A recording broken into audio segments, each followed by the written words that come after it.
The Wonderful Wizard of Oz by L. Frank Baum. Introduction.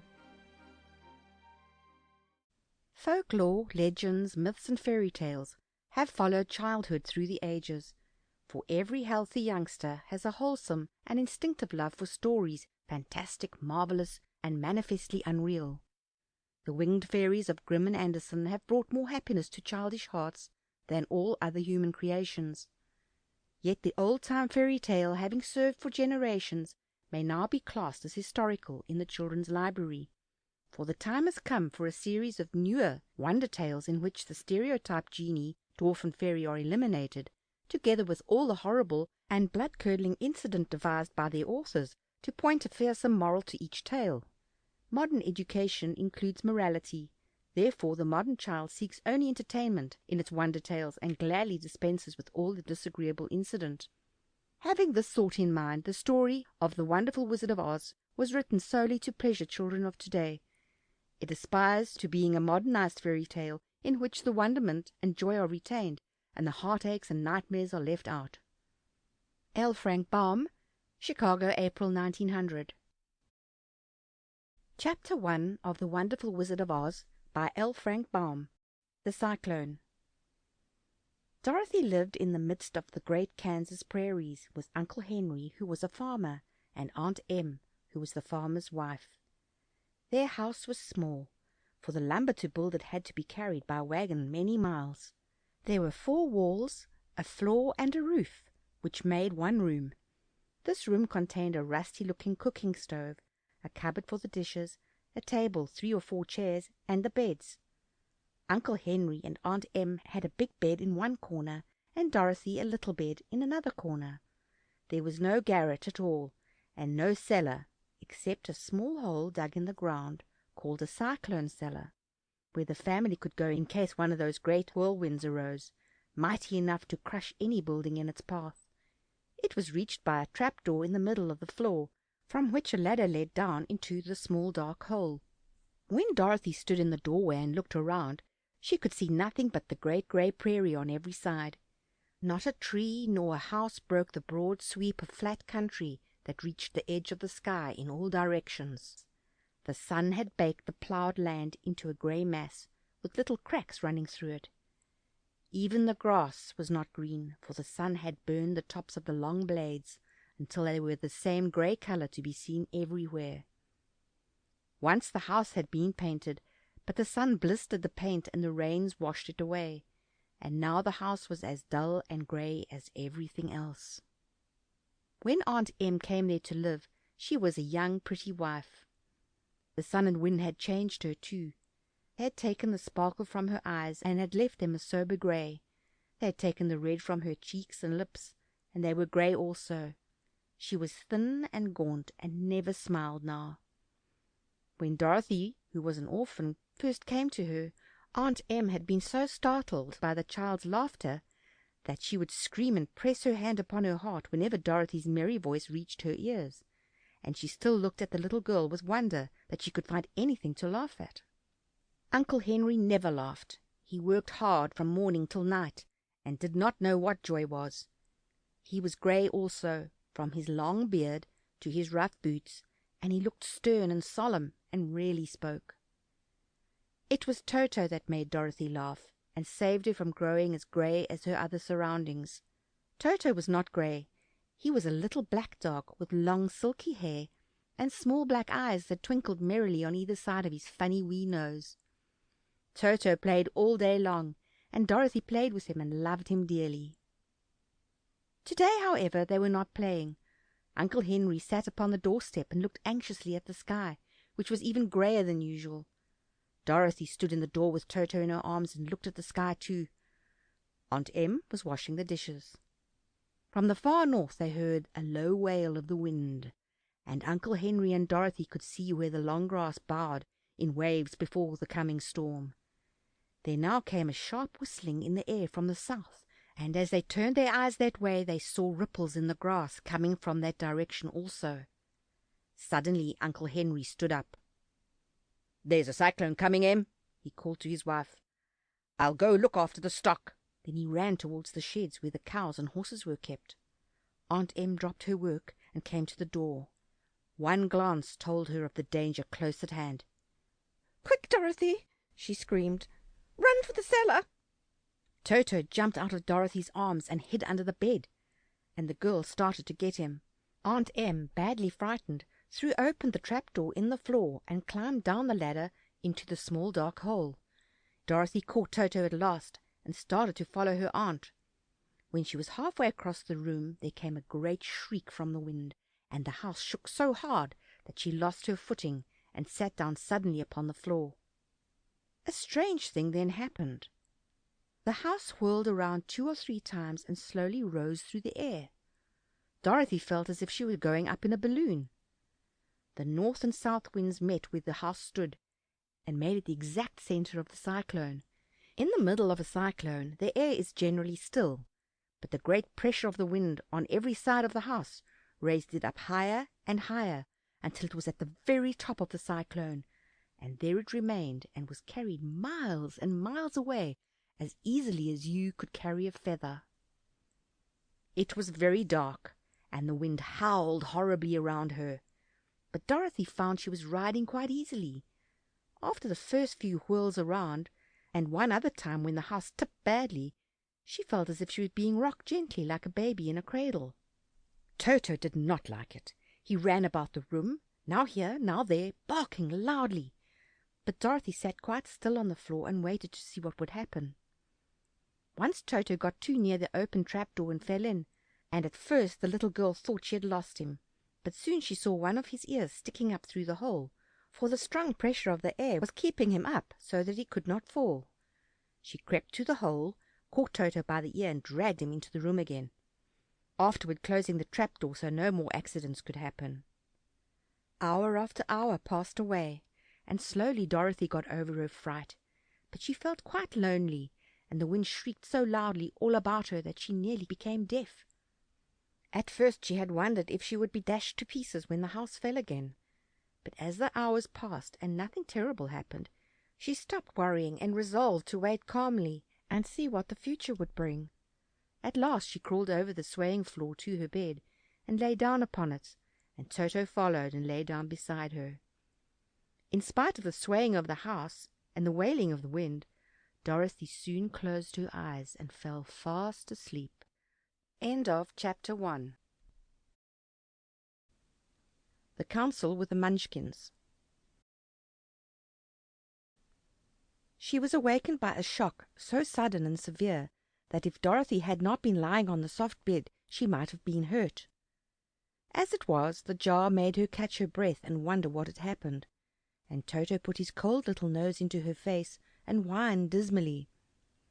Dorothy sat up and noticed that the house was not moving, nor was it dark, for the bright sunshine came in at the window, flooding the little room.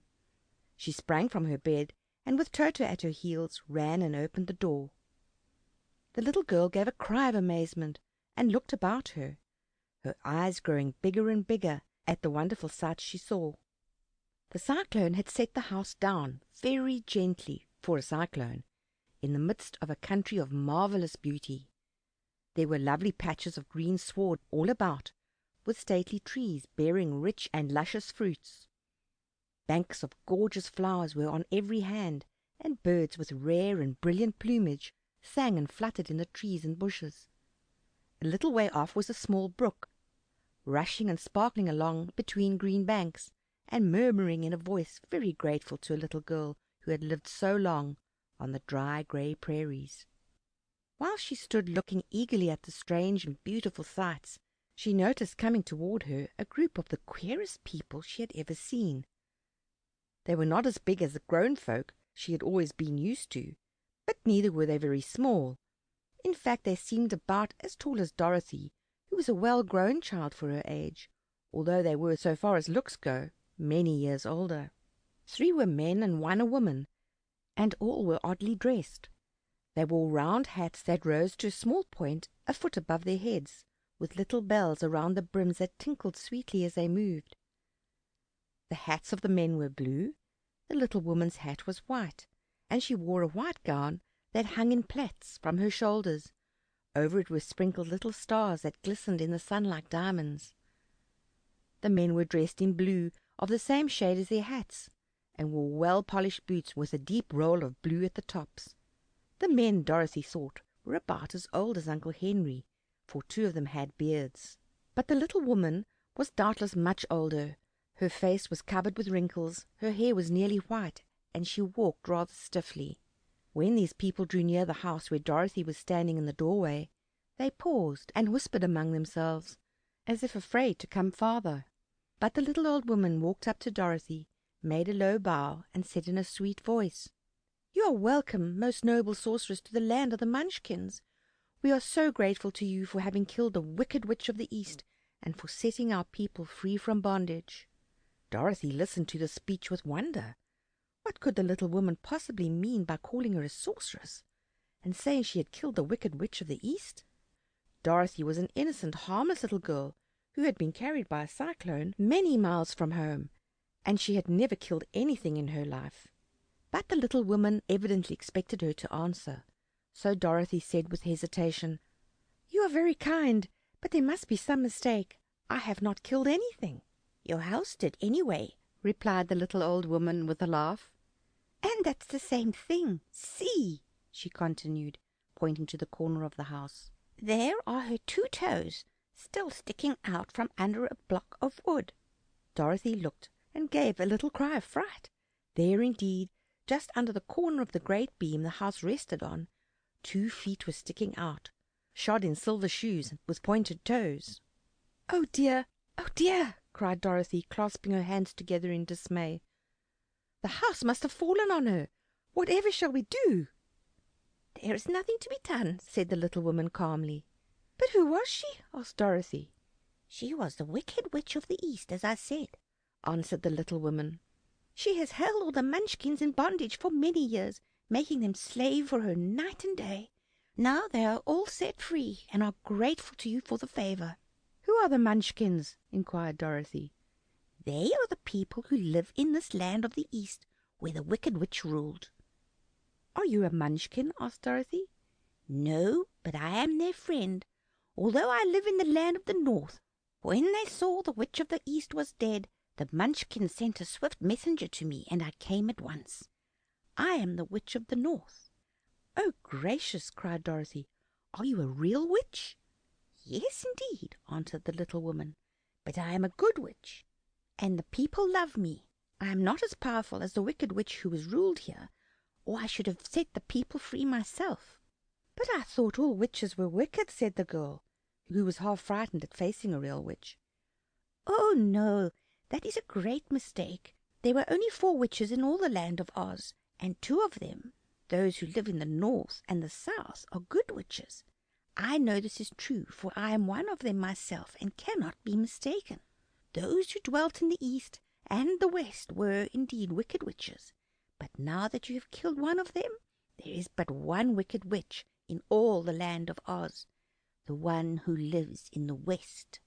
"But," said Dorothy after a moment's thought, "Aunt Em has told me that the witches were all dead, years and years ago." "Who is Aunt Em?" inquired the little old woman. "She's my aunt who lives in Kansas, where I came from." The witch of the North seemed to think for a time, with her head bowed and her eyes upon the ground. Then she looked up and said, "I do not know where Kansas is, for I have never heard that country mentioned before. But tell me, is it a civilized country?"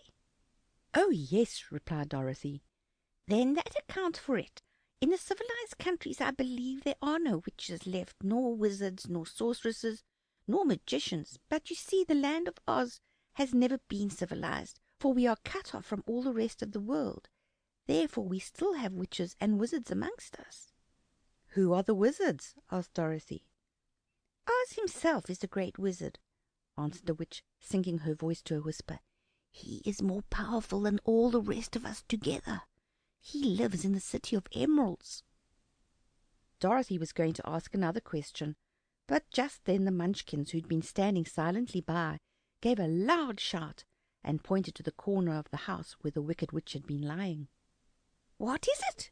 asked the little old woman, and looked and began to laugh. The feet of the dead witch had disappeared entirely. and nothing was left but the silver shoes.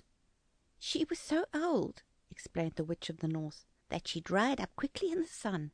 That is the end of her. But the silver shoes are yours, and you shall have them to wear." She reached down, picked up the shoes, and after shaking the dust out of them, handed them to Dorothy. "The Witch of the East was proud of those silver shoes," said one of the Munchkins, "and there is some charm connected with them, but what it is, we never knew." Dorothy carried the shoes into the house and placed them on the table.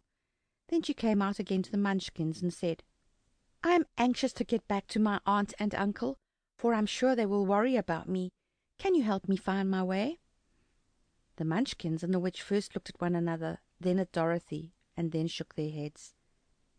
"At the east, not far from here," said one, "there is a great desert, and none could live to cross it." "It is the same at the south," said another, "for I have been there and seen it. The south is the country of the Quadlings." "I'm told," said the third man, "that it is the same at the west, and the country where the Winkies live is ruled by the wicked witch of the west, who would make you her slave if you passed her way." "The north is my home," said the old lady, "and at its edge is the same great desert that surrounds this land of Oz. I'm afraid, my dear, you will have to live with us." Dorothy began to sob at this, for she felt lonely among all these strange people. Her tears seemed to grieve the kind-hearted Munchkins, for they immediately took out their handkerchiefs and began to weep also. As for the little old woman, she took off her cap and balanced the point on the end of her nose, while she counted 1, 2, 3 in a solemn voice. At once the cap changed into a slate, on which was written in big white chalk marks, "Let Dorothy go to the City of Emeralds." The little old woman took the slate from her nose, and having read the words on it, asked, "Is your name Dorothy, my dear?" "Yes," answered the child, looking up and drying her tears. "Then you must go to the City of Emeralds. Perhaps Oz will help you." "Where is the city?" asked Dorothy. "It is exactly in the center of the country, and is ruled by Oz, the great wizard I told you of." "Is he a good man?" inquired the girl anxiously. "He is a good wizard. Whether he is a man or not I cannot tell, for I have never seen him." "How can I get there?" asked Dorothy. "You must walk. It is a long journey through a country that is sometimes pleasant and sometimes dark and terrible. However, I will use all the magic arts I know of to keep you from harm."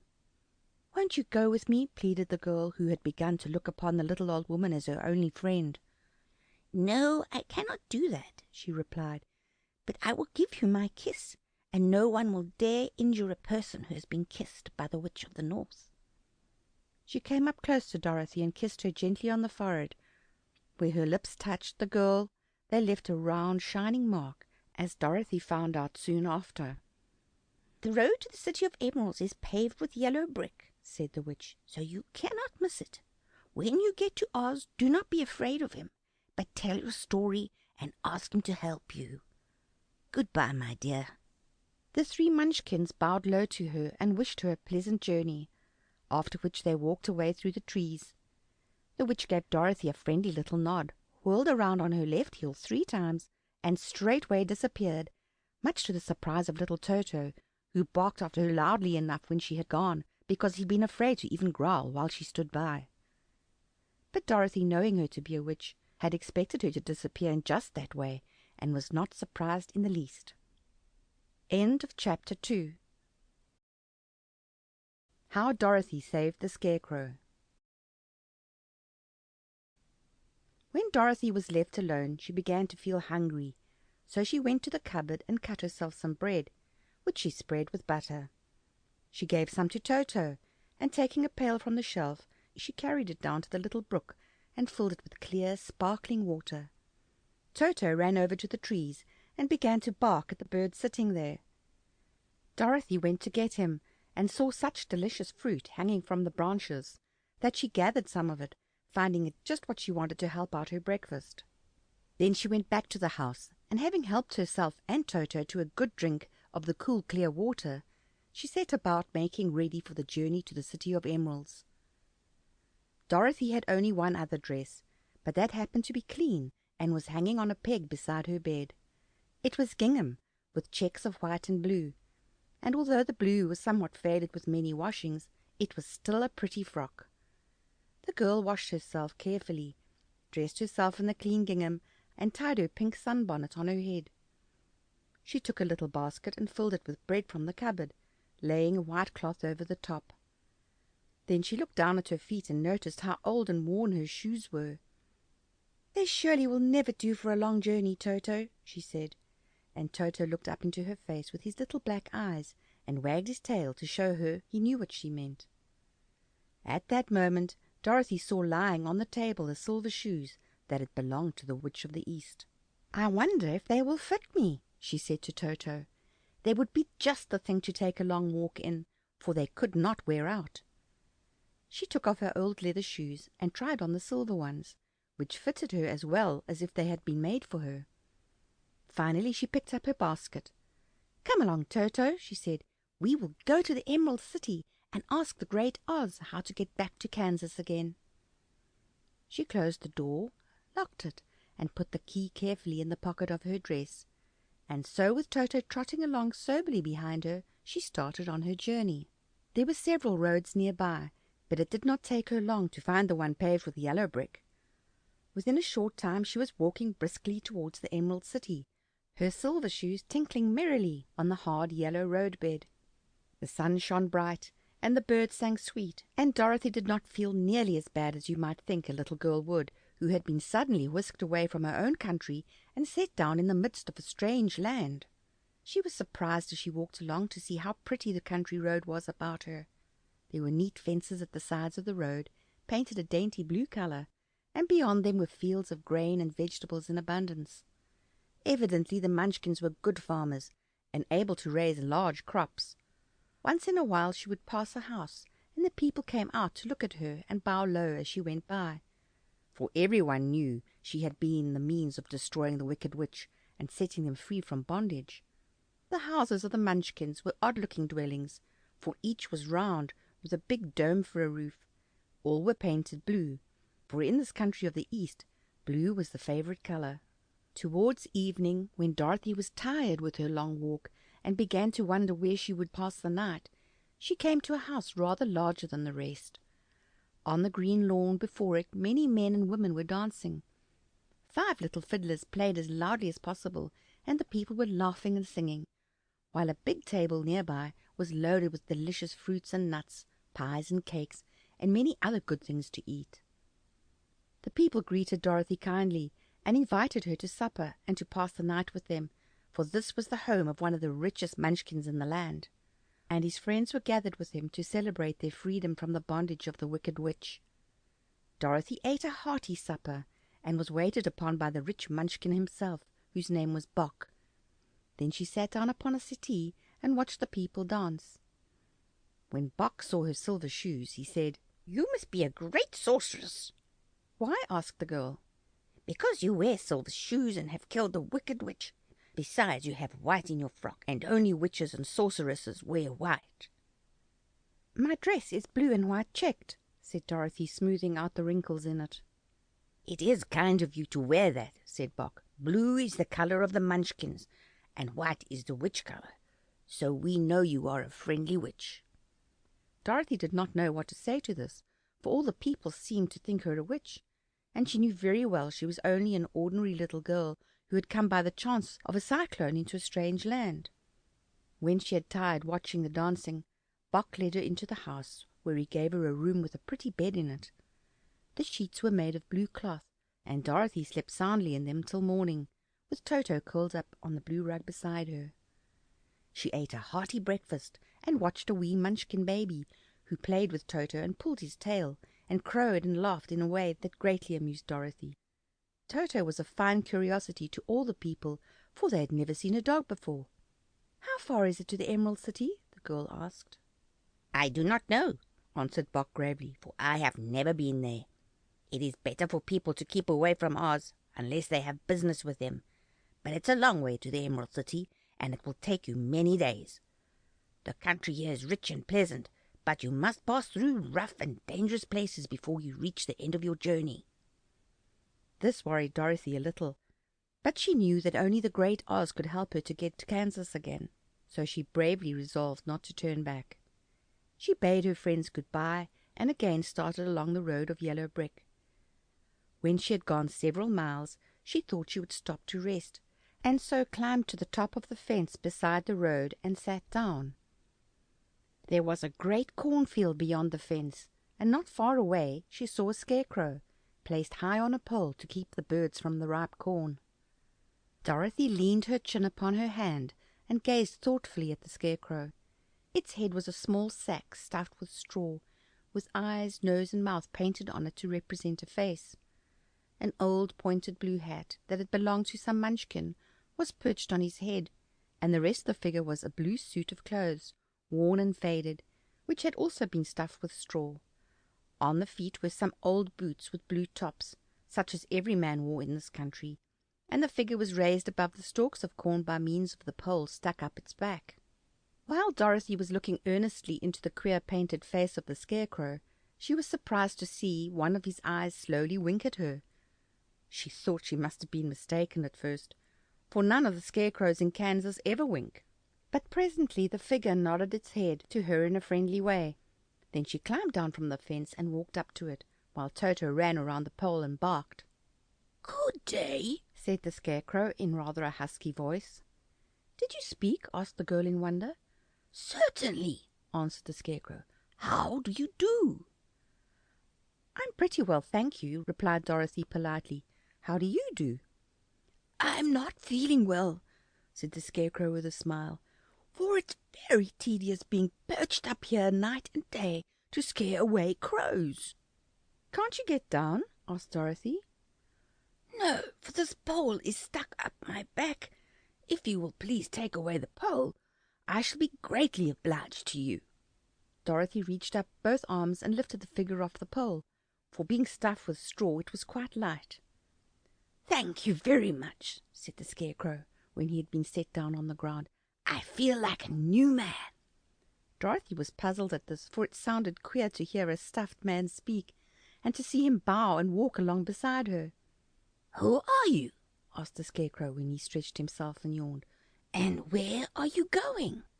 "My name is Dorothy," said the girl, "and I'm going to the Emerald City to ask the great Oz to send me back to Kansas."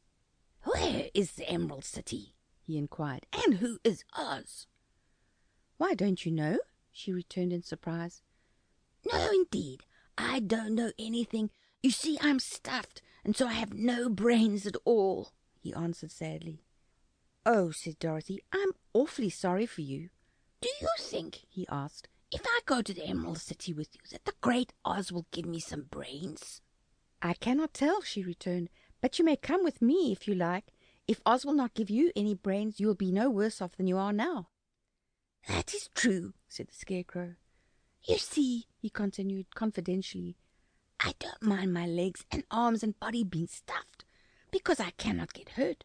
If anyone treads on my toes or sticks a pin into me, it doesn't matter, for I can't feel it.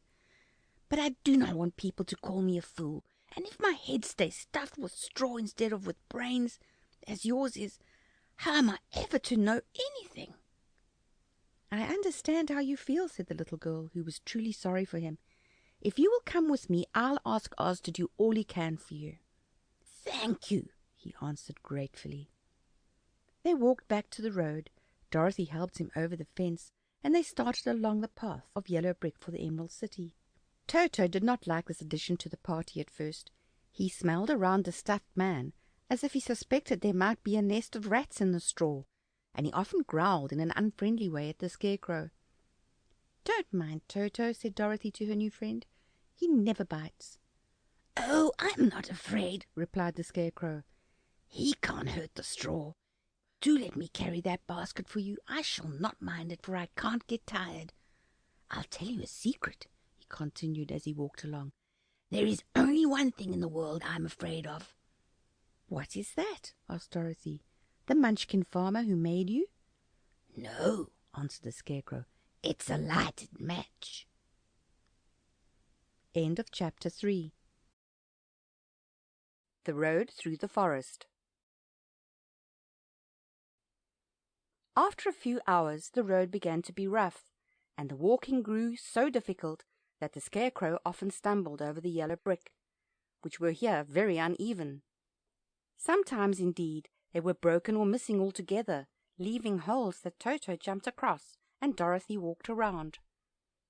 As for the Scarecrow, having no brains, he walked straight ahead, and so stepped into the holes and fell at full length on the hard bricks. It never hurt him, however, and Dorothy would pick him up and set him upon his feet again, while he joined her in laughing merrily at his own mishap. The farms were not nearly so well cared for here as they were farther back. There were fewer houses and fewer fruit trees, and the farther they went the more dismal and lonesome the country became. At noon they sat down by the roadside near a little brook, and Dorothy opened her basket and got out some bread. She offered a piece to the Scarecrow, but he refused. "I'm never hungry," he said, "and it's a lucky thing I'm not, for my mouth is only painted, and if I should cut a hole in it so I could eat, the straw I am stuffed with would come out, and that would spoil the shape of my head." Dorothy saw at once that this was true, so she only nodded and went on eating her bread. "Tell me something about yourself and the country you came from," said the Scarecrow, when she had finished her dinner. So she told him all about Kansas, and how grey everything was there, and how the cyclone had carried her to this queer land of Oz. The Scarecrow listened carefully and said, "I cannot understand why you should wish to leave this beautiful country and go back to the dry, grey place you call Kansas." "That is because you have no brains," answered the girl. "No matter how dreary and grey our homes are, we people of flesh and blood would rather live there than in any other country, be it ever so beautiful. There is no place like home." The Scarecrow sighed. "Of course I cannot understand it," he said. "If your heads were stuffed with straw like mine, you would probably all live in the beautiful places, and then Kansas would have no people at all. It is fortunate for Kansas that you have brains." "Won't you tell me a story while we are resting?" asked the child. The Scarecrow looked at her reproachfully and answered, "My life has been so short that I really know nothing whatever. I was only made day before yesterday. What happened in the world before that time is all unknown to me. Luckily, when the farmer made my head, one of the first things he did was to paint my ears, so that I heard what was going on. There was another Munchkin with him, and the first thing I heard was the farmer saying, 'How do you like those ears?' 'They aren't straight,' answered the other. 'Never mind,' said the farmer. 'They are ears just the same,' which was true enough. 'Now I'll make the eyes,' said the farmer. So he painted my right eye, and as soon as it was finished, I found myself looking at him and everything around me with a great deal of curiosity, for this was my first glimpse of the world. "That's rather a pretty eye," remarked the Munchkin who was watching the farmer. "Blue paint is just the colour for eyes." "I think I'll make the other a little bigger," said the farmer, and when the second eye was done, I could see much better than before. Then he made my nose and my mouth, but I did not speak, because at that time I didn't know what a mouth was for. I had the fun of watching them make my body and my arms and legs, and when they fastened on my head, at last I felt very proud, for I thought I was just as good a man as anyone. "This fellow will scare the crows fast enough," said the farmer. "He looks just like a man." "Why, he is a man," said the other, and I quite agreed with him. The farmer carried me under his arm to the cornfield and set me up on a tall stick where you found me. He and his friends soon after walked away and left me alone. I did not like to be deserted this way, so I tried to walk after them, but my feet would not touch the ground, and I was forced to stay on that pole. It was a lonely life to lead, for I had nothing to think of, having been made such a little while before. Many crows and other birds flew into the cornfield, But as soon as they saw me, they flew away again, thinking I was a Munchkin, and this pleased me and made me feel that I was quite an important person. By and by, an old crow flew near me, and after looking at me carefully, he perched upon my shoulder and said, I wonder if that farmer thought to fool me in this clumsy manner. Any crow of sense could see that you are only stuffed with straw. Then he hopped down at my feet and ate all the corn he wanted. The other birds, seeing he was not harmed by me, came to eat the corn too. So in a short time there was a great flock of them about me. I felt sad at this, for it showed I was not such a good scarecrow after all. But the old crow comforted me, saying, If you only had brains in your head, you would be as good a man as any of them, and a better man than some of them. Brains are not the only things worth having in this world, no matter whether one is a crow or a man. After the crows had gone, I thought this over, and decided I would try hard to get some brains. By good luck you came along and pulled me off the stake, and from what you say, I'm sure the great Oz will give me brains as soon as we get to the Emerald City. I hope so, said Dorothy earnestly, since you seem anxious to have them. Oh, yes, I am anxious, returned the Scarecrow. It is such an uncomfortable feeling to know one is a fool. Well, said the girl, let us go. And she handed the basket to the Scarecrow. There were no fences at all by the roadside now, and the land was rough and untilled. Towards evening they came to a great forest, where the trees grew so big and close together that their branches met over the road of yellow brick. It was almost dark under the trees, for the branches shut out the daylight. But the travellers did not stop, and went on into the forest. If this road goes in, it must come out, said the Scarecrow. And as the Emerald City is at the other end of the road, we must go wherever it leads us. Anyone would know that, said Dorothy. Certainly, that is why I know it, returned the Scarecrow. If it required brains to figure it out, I never should have said it. After an hour or so the light faded away, and they found themselves stumbling along in the darkness. Dorothy could not see at all, but Toto could, for some dogs see very well in the dark, and the Scarecrow declared he could see as well as by day, so she took hold of his arm and managed to get along fairly well. "If you see any house or any place where we can pass the night," she said, "you must tell me, for it is very uncomfortable walking in the dark." Soon after the Scarecrow stopped. "I see a little cottage at the right of us," he said, "built of logs and branches. Shall we go there?" "Yes, indeed," answered the child. "I'm all tired out." So the Scarecrow led her through the trees until they reached the cottage, and Dorothy entered and found a bed of dried leaves in one corner. She lay down at once, and with Toto beside her, soon fell into a sound sleep. The Scarecrow, who was never tired, stood up in another corner and waited patiently until morning came. End of Chapter 4. The Rescue of the Tin Woodman. When Dorothy awoke, the sun was shining through the trees, and Toto had long been out chasing birds and squirrels. She sat up and looked around her. There was the Scarecrow, still standing patiently in his corner, waiting for her. "We must go and search for water," she said to him. "Why do you want water?" he asked. "To wash my face clean after the dust of the road, and to drink, so the dry bread will not stick in my throat." "It must be convenient to be made of flesh," said the Scarecrow thoughtfully, "for you must sleep and eat and drink. However, you have brains, and it's worth a lot of bother to be able to think properly."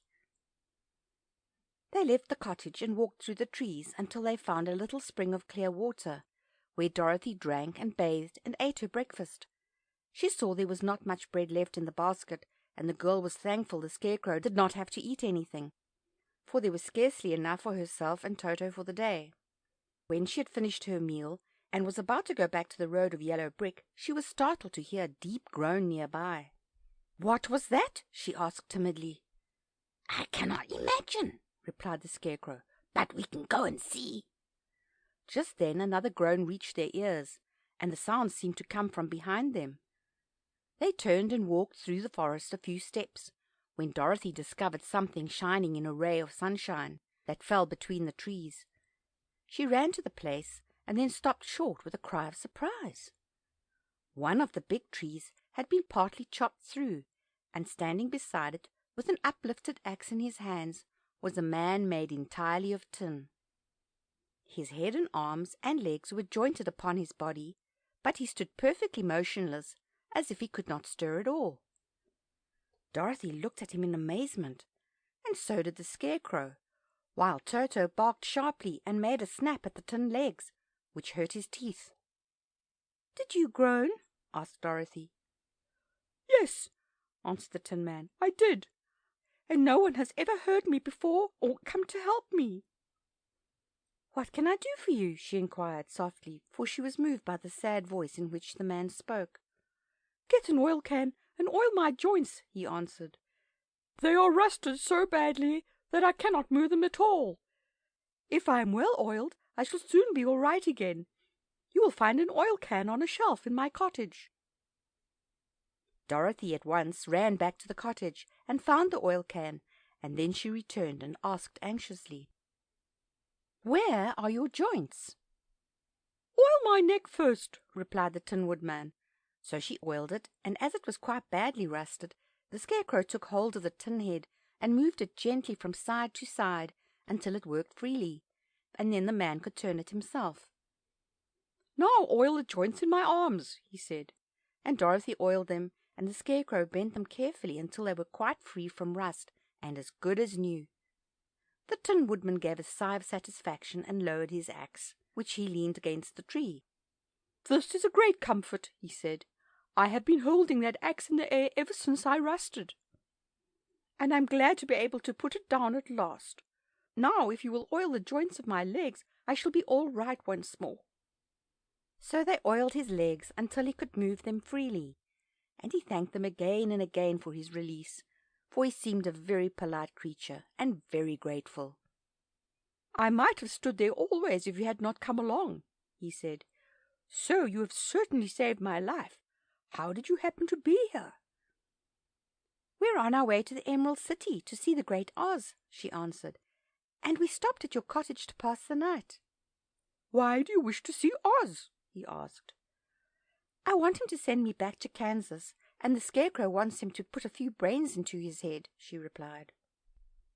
The Tin Woodman appeared to think deeply for a moment. Then he said, "Do you suppose Oz could give me a heart?" "Why, I guess so," Dorothy answered. "It would be as easy as to give the Scarecrow brains." "True," the Tin Woodman returned. "So if you will allow me to join your party, I will also go to the Emerald City and ask Oz to help me." "Come along," said the Scarecrow heartily, and Dorothy added that she would be pleased to have his company. So the Tin Woodman shouldered his axe, and they all passed through the forest until they came to the road that was paved with yellow brick. The Tin Woodman had asked Dorothy to put the oil can in her basket. "For," he said, "if I should get caught in the rain and rust again, I would need the oil can badly." It was a bit of good luck to have their new comrade join the party, for soon after they had begun their journey again, they came to a place where the trees and branches grew so thick over the road that the travellers could not pass. But the Tin Woodman set to work with his axe, and chopped so well that soon he cleared a passage for the entire party. Dorothy was thinking so earnestly as they walked along that she did not notice when the Scarecrow stumbled into a hole and rolled over to the side of the road. Indeed, he was obliged to call her to help him again. "Why didn't you walk round the hole?" asked the Tin Woodman. "I don't know enough," replied the Scarecrow cheerfully. "My head is stuffed with straw, you know, and that is why I'm going to Oz to ask him for some brains." "Oh, I see," said the Tin Woodman. "But after all, brains are not the best things in the world." "Have you any?" inquired the Scarecrow. "No, my head is quite empty," answered the Woodman. "But once I had brains and a heart also. So having tried them both, I should much rather have a heart." "And why is that?" asked the Scarecrow. "I will tell you my story, and then you will know."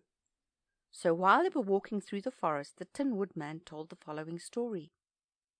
I was born the son of a woodman who chopped down trees in the forest and sold the wood for a living. When I grew up, I too became a wood chopper, and after my father died, I took care of my old mother as long as she lived. Then I made up my mind that instead of living alone, I would marry, so that I might not become lonely. There was one of the Munchkin girls who was so beautiful that I soon grew to love her with all my heart. She, on her part, promised to marry me as soon as I could earn enough money to build a better house for her. So I set to work harder than ever. But the girl lived with an old woman who did not want her to marry anyone, for she was so lazy she wished the girl to remain with her and do the cooking and the housework. So the old woman went to the Wicked Witch of the East and promised her 2 sheep and a cow if she would prevent the marriage.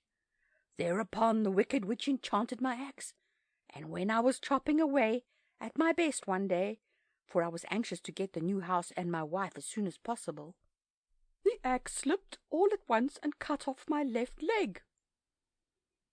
This at first seemed a great misfortune, for I knew a one-legged man could not do very well as a wood chopper, so I went to a tinsmith and had him made me a new leg out of tin. The leg worked very well once I was used to it, but my action angered the Wicked Witch of the East, for she had promised the old woman I should not marry the pretty Munchkin girl. When I began chopping again, my axe slipped and cut off my right leg. Again I went to the tinner, and again he made me a leg out of tin. After this, the enchanted axe cut off my arms, one after the other. But, nothing daunted, I had them replaced with tin ones. The Wicked Witch then made the axe slip and cut off my head. And at first I thought that was the end of me, but the tinner happened to come along, and he made me a new head out of tin. I thought I had beaten the Wicked Witch then, and I worked harder than ever. But I little knew how cruel my enemy could be. She thought of a new way to kill my love for the beautiful Munchkin maiden, and made my axe slip again, so that it cut right through my body, splitting me into 2 halves.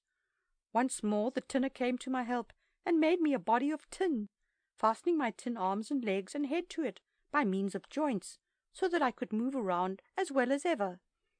But alas, I had now no heart, so that I lost all my love for the Munchkin girl, and did not care whether I married her or not. I suppose she is still living with the old woman, waiting for me to come after her.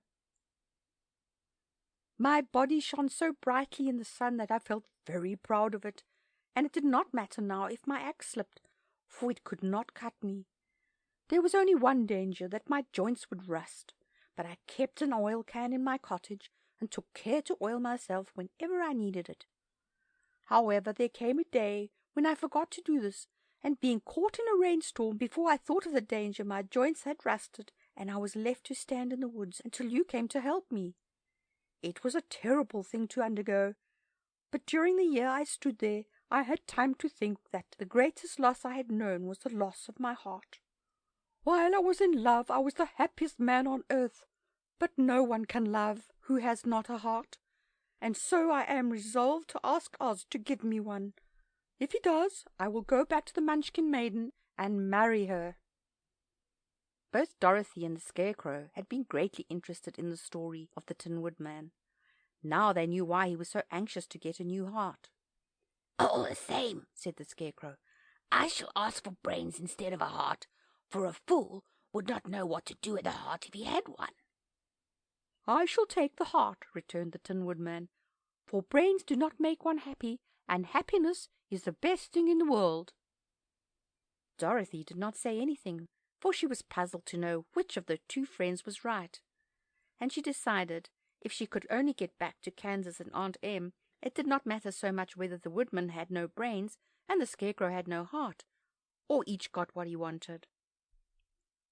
What worried her most was that the bread was nearly gone, and another meal for herself and Toto would empty the basket. To be sure, neither the Woodman nor the Scarecrow ever ate anything, but she was not made of tin nor straw, and could not live unless she was fed. End of chapter 5. The Cowardly Lion.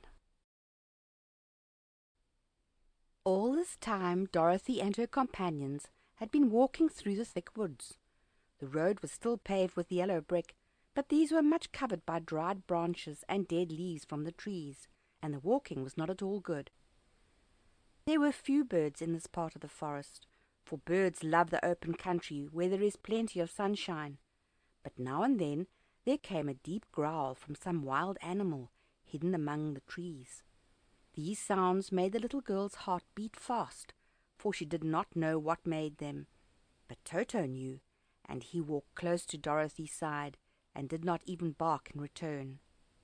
"How long will it be," the child asked of the Tin Woodman, "before we are out of the forest?" "I cannot tell," was the answer, "for I have never been to the Emerald City. But my father went there once when I was a boy, and he said it was a long journey through a dangerous country. Although nearer to the city where Oz dwells, the country is beautiful. But I am not afraid so long as I have my oil can, and nothing can hurt the Scarecrow, while you bear on your forehead the mark of the good witch's kiss, and that will protect you from harm." "But Toto," said the girl anxiously, "what will protect him?" "We must protect him ourselves, if he is in danger," replied the Tin Woodman. Just as he spoke there came from the forest a terrible roar, and the next moment a great lion bounded into the road. With one blow of his paw he sent the Scarecrow spinning over and over to the edge of the road, and then he struck at the Tin Woodman with his sharp claws. But to the lion's surprise he could make no impression on the tin, although the Woodman fell over in the road and lay still.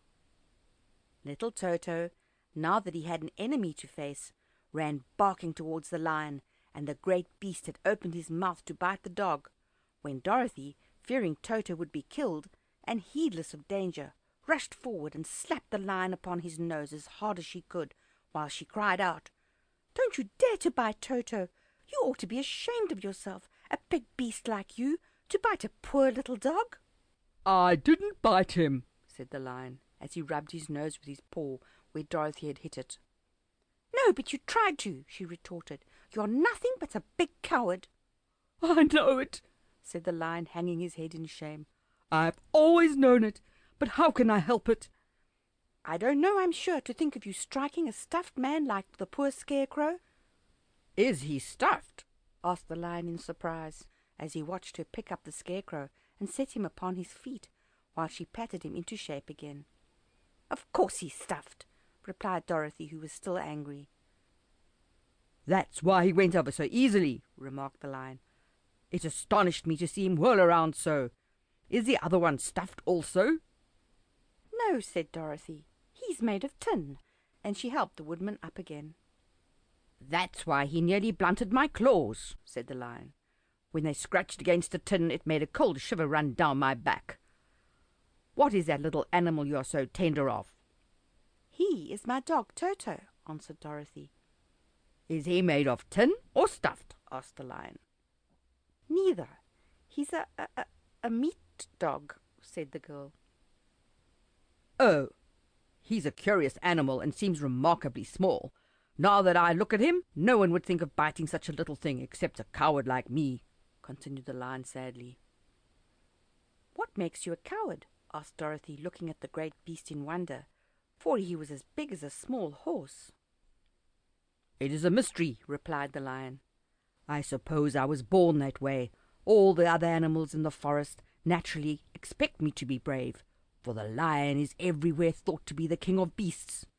I learned that if I roared very loudly, every living thing was frightened and got out of my way.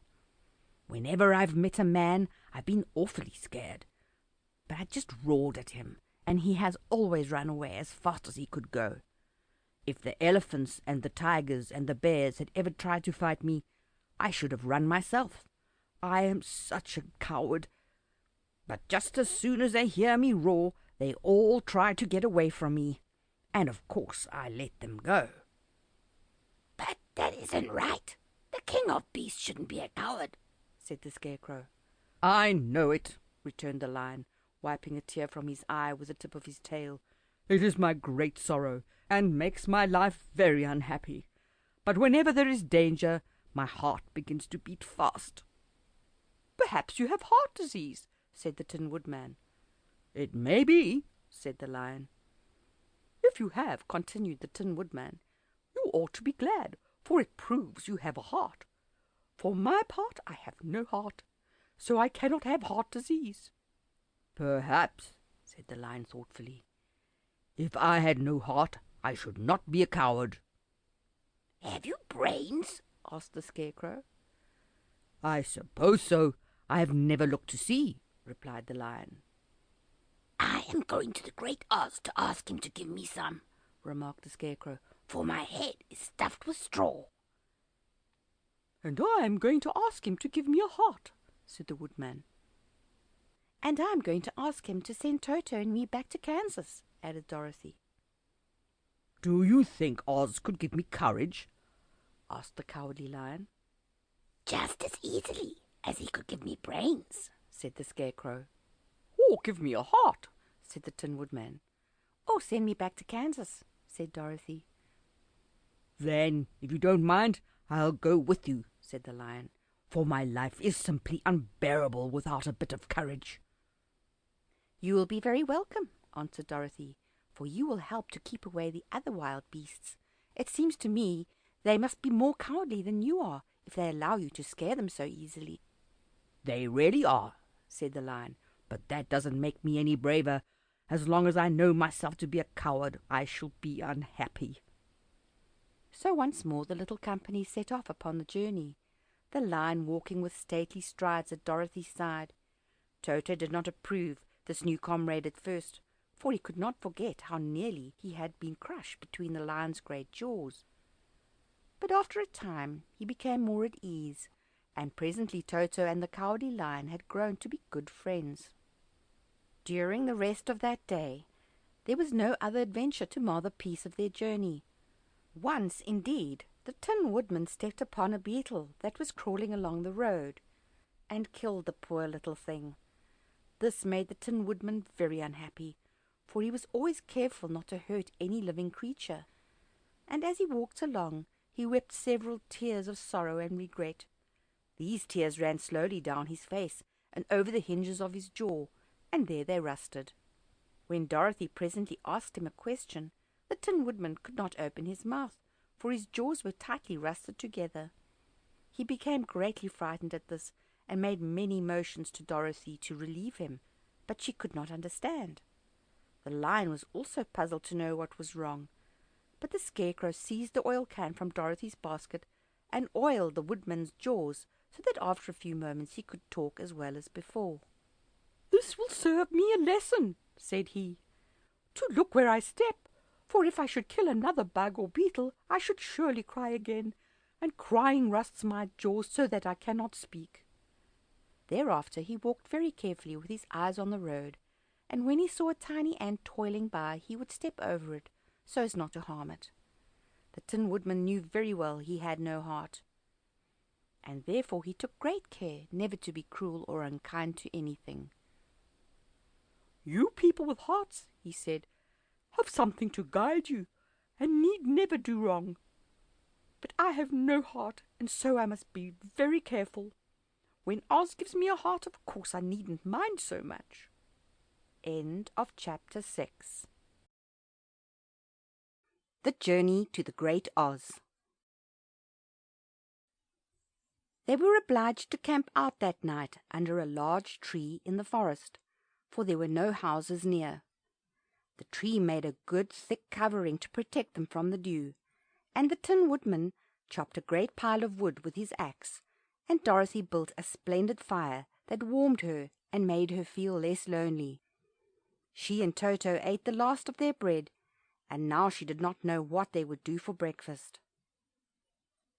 "If you wish," said the Lion, "I will go into the forest and kill a deer for you. You can roast it by the fire, since your tastes are so peculiar that you prefer cooked food, and then you will have a very good breakfast." "Don't, please don't," begged the Tin Woodman. "I should certainly weep if you killed a poor deer. Then my jaws would rust again." But the Lion went away into the forest, and found his own supper, and no one ever knew what it was, for he didn't mention it. And the Scarecrow found a tree full of nuts and filled Dorothy's basket with them, so that she would not be hungry for a long time. She thought this was very kind and thoughtful of the Scarecrow, but she laughed heartily at the awkward way in which the poor creature picked up the nuts. His padded hands were so clumsy, and the nuts were so small, that he dropped almost as many as he put in the basket. But the Scarecrow did not mind how long it took him to fill the basket, for it enabled him to keep away from the fire, as he feared a spark might get into his straw and burn him up. So he kept a good distance away from the flames, and only came near to cover Dorothy with dry leaves when she lay down to sleep. These kept her very snug and warm, and she slept soundly until morning. When it was daylight, the girl bathed her face in a little rippling brook, and soon after they all started towards the Emerald City. This was to be an eventful day for the travellers. They had hardly been walking an hour when they saw before them a great ditch that crossed the road and divided the forest as far as they could see on either side. It was a very wide ditch, and when they crept up to the edge and looked into it, they could see it was also very deep, and there were many big jagged rocks at the bottom. The sides were so steep that none of them could climb down, and for a moment it seemed that their journey must end. "What shall we do?" asked Dorothy despairingly. "I haven't the faintest idea," said the Tin Woodman, and the Lion shook his shaggy mane and looked thoughtful. But the Scarecrow said, "We cannot fly, that is certain. Neither can we climb down into this great ditch. Therefore we cannot jump over it. We must stop where we are." "I think I could jump over it," said the Cowardly Lion, after measuring the distance carefully in his mind. "Then we are all right," answered the Scarecrow, "for you can carry us all over on your back, one at a time." "Well, I'll try it," said the Lion. "Who will go first?" "I will," declared the Scarecrow, "for if you found that you could not jump over the gulf, Dorothy would be killed, or the Tin Woodman badly dented on the rocks below. But if I am on your back, it will not matter so much, for the fall would not hurt me at all." "I am terribly afraid of falling myself," said the Cowardly Lion, "but I suppose there is nothing to do but try it. So get on my back, and we will make the attempt." The Scarecrow sat upon the Lion's back, and the big beast walked to the edge of the gulf and crouched down. "Why don't you run and jump?" asked the Scarecrow. "Because that isn't the way we lions do these things," he replied. Then, giving a great spring, he shot through the air and landed safely on the other side. They were all greatly pleased to see how easily he did it, and after the Scarecrow had got down from his back, the Lion sprang across the ditch again. Dorothy thought she would go next, so she took Toto in her arms and climbed on the Lion's back, holding tightly to his mane with one hand.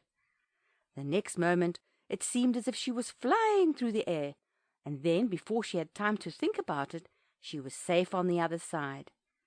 The Lion went back a third time and got the Tin Woodman, and then they all sat down for a few moments to give the beast a chance to rest, for his great leaps had made his breath short, and he panted like a big dog that has been running too long. They found the forest very thick on this side, and it looked dark and gloomy. After the Lion had rested, they started along the road of yellow brick, silently wondering, each in his own mind, if ever they would come to the end of the woods and reach the bright sunshine again.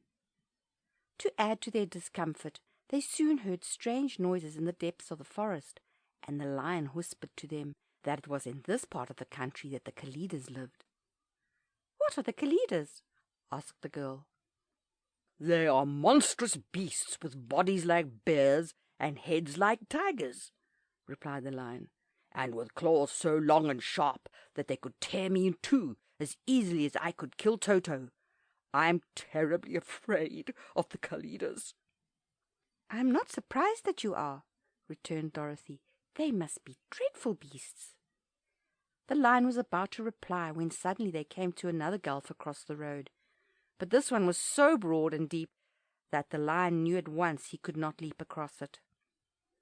So they sat down to consider what they should do, and after serious thought, the Scarecrow said, "Here is a great tree standing close to the ditch. If the Tin Woodman can chop it down so that it will fall to the other side, we can walk across it easily." "That is a first-rate idea," said the Lion. "One would almost suspect you had brains in your head instead of straw." The Woodman set to work at once, and so sharp was his axe that the tree was soon chopped nearly through. Then the Lion put his strong front legs against the tree and pushed with all his might, and slowly the big tree tipped and fell with a crash across the ditch, with its top branches on the other side. They had just started to cross this queer bridge when a sharp growl made them all look up, and to their horror they saw running toward them 2 great beasts with bodies like bears and heads like tigers. "Oh, they are the Kalidas," said the Cowardly Lion, beginning to tremble. "Quick," cried the Scarecrow, "let us cross over." So Dorothy went first, holding Toto in her arms. The Tin Woodman followed, and the Scarecrow came next. The Lion, although he was certainly afraid, turned to face the Kalidas, and then he gave so loud and terrible a roar that Dorothy screamed, and the Scarecrow fell over backwards, while even the fierce beast stopped short and looked at him in surprise. But seeing they were bigger than the Lion, and remembering that there were 2 of them and only 1 of him, the Kalidas again rushed forward, and the Lion crossed over the tree and turned to see what they would do next. Without stopping an instant, the fierce beasts also began to cross the tree, and the Lion said to Dorothy, "We are lost, for they will surely tear us to pieces with their sharp claws. But stand close behind me, and I will fight them as long as I am alive." "Wait a minute," called the Scarecrow. He had been thinking what was the best to be done, and now he asked the Woodman to chop away the end of the tree that rested on their side of the ditch. The Tin Woodman began to use his axe at once, and just as the 2 Kalidas were nearly across, the tree fell with a crash into the gulf, carrying the ugly, snarling brutes with it, and both were dashed to pieces on the sharp rocks at the bottom. "Well," said the Cowardly Lion, drawing a long breath of relief, "I see we are going to live a little while longer, and I am glad of it, for it must be a very uncomfortable thing not to be alive. Those creatures frightened me so badly that my heart is beating yet." "Oh," said the Tin Woodman sadly, "I wish I had a heart to beat." This adventure made the travellers more anxious than ever to get out of the forest, and they walked so fast that Dorothy became tired and had to ride on the Lion's back. To their great joy, the trees became thinner the further they advanced, and in the afternoon they suddenly came upon a broad river, flowing swiftly just before them. On the other side of the water they could see the road of yellow brick running through a beautiful country, with green meadows dotted with bright flowers, and all the road bordered with trees hanging full of delicious fruits. They were greatly pleased to see this delightful country before them. "How shall we cross the river?" asked Dorothy. "That is easily done," replied the Scarecrow. "The Tin Woodman must build us a raft so we can float to the other side." So the Woodman took his axe and began to chop down small trees to make a raft, and while he was busy at this, the Scarecrow found on the river bank a tree full of fine fruit.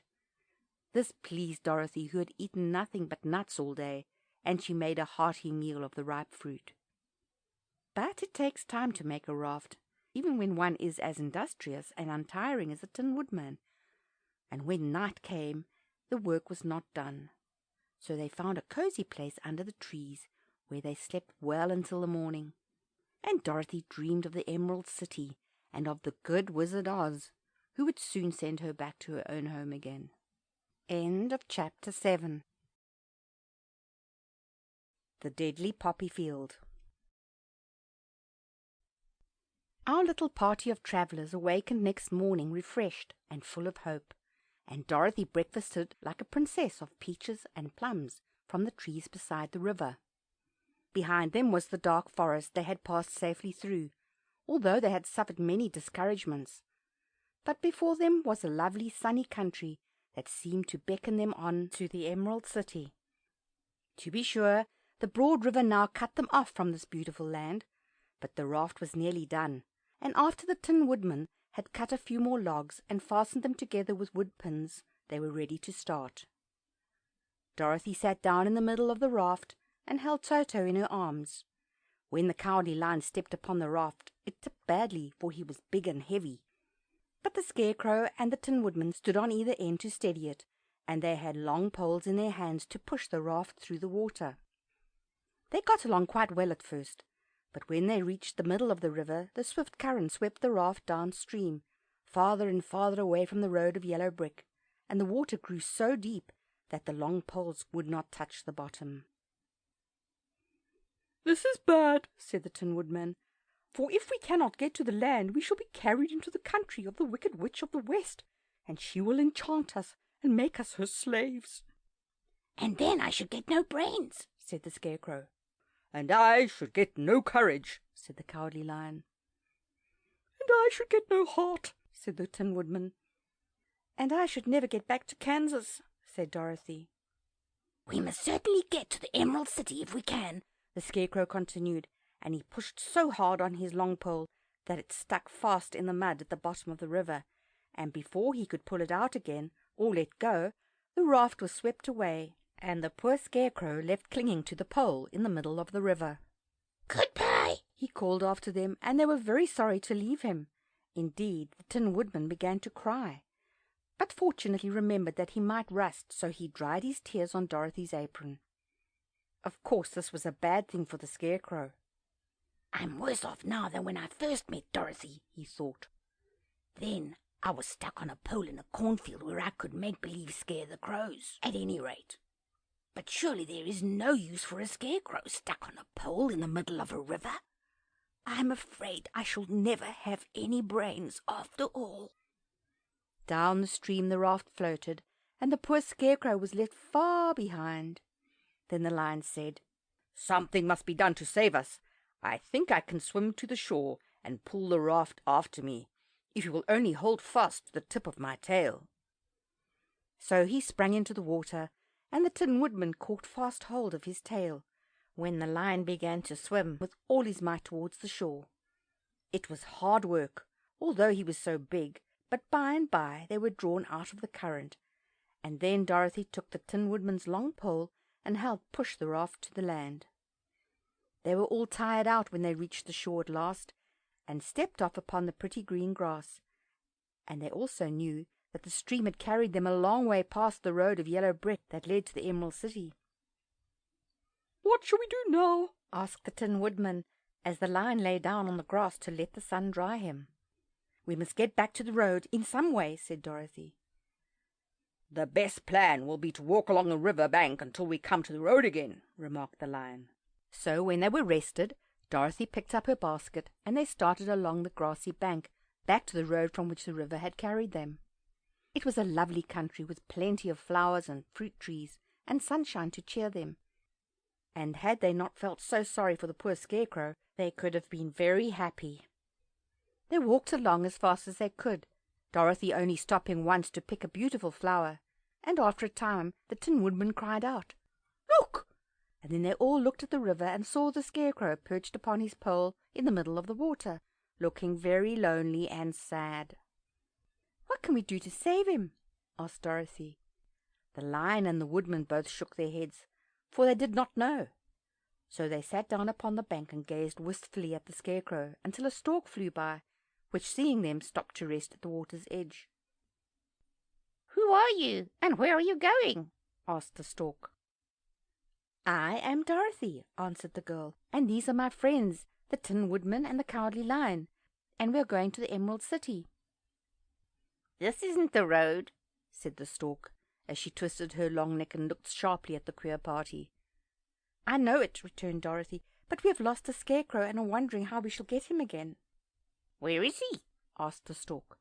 "Over there in the river," answered the girl. "If he wasn't so big and heavy, I would get him for you," remarked the stork.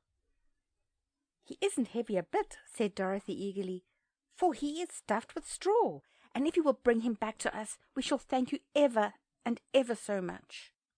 Well, I'll try, said the stork, but if I find he's too heavy to carry, I shall have to drop him in the river again.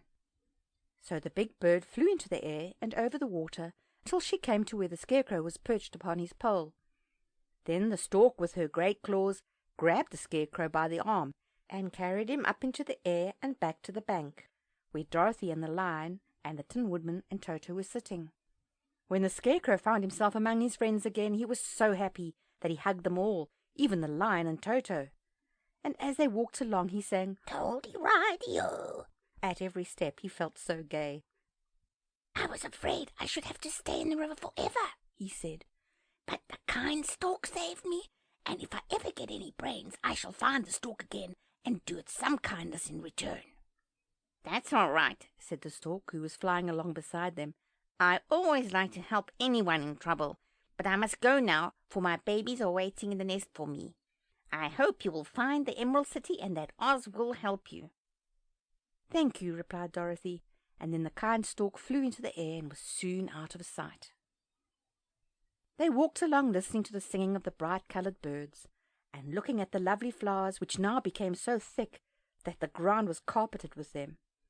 There were big yellow and white and blue and purple blossoms, besides great clusters of scarlet poppies, which were so brilliant in colour they almost dazzled Dorothy's eyes. "Aren't they beautiful?" the girl asked as she breathed in the spicy scent of the flowers. "I suppose so," answered the Scarecrow. "When I have brains I shall probably like them better." "If only I had a heart I should love them," added the Tin Woodman.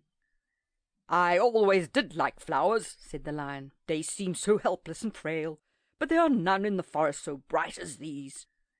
They now came upon more and more of the big scarlet poppies, and fewer of the other flowers, and soon they found themselves in the midst of a great meadow of poppies. Now it is well known that when there are many of these flowers together, their odour is so powerful that anyone who breathes it falls asleep, and if the sleeper is not carried away from the scent of the flowers, he sleeps on and on forever. But Dorothy did not know this, nor could she get away from the bright red flowers that were everywhere about, so presently her eyes grew heavy, and she felt she must sit down to rest and to sleep. But the Tin Woodman would not let her do this. "We must hurry and get back to the road of yellow brick before dark," he said, and the Scarecrow agreed with him. So they kept walking until Dorothy could stand no longer. Her eyes closed in spite of herself, and she forgot where she was, and fell among the poppies, fast asleep. "What shall we do?" asked the Tin Woodman. "If we leave her here she will die," said the Lion. "The smell of the flowers is killing us all. I myself can scarcely keep my eyes open, and the dog is asleep already." It was true.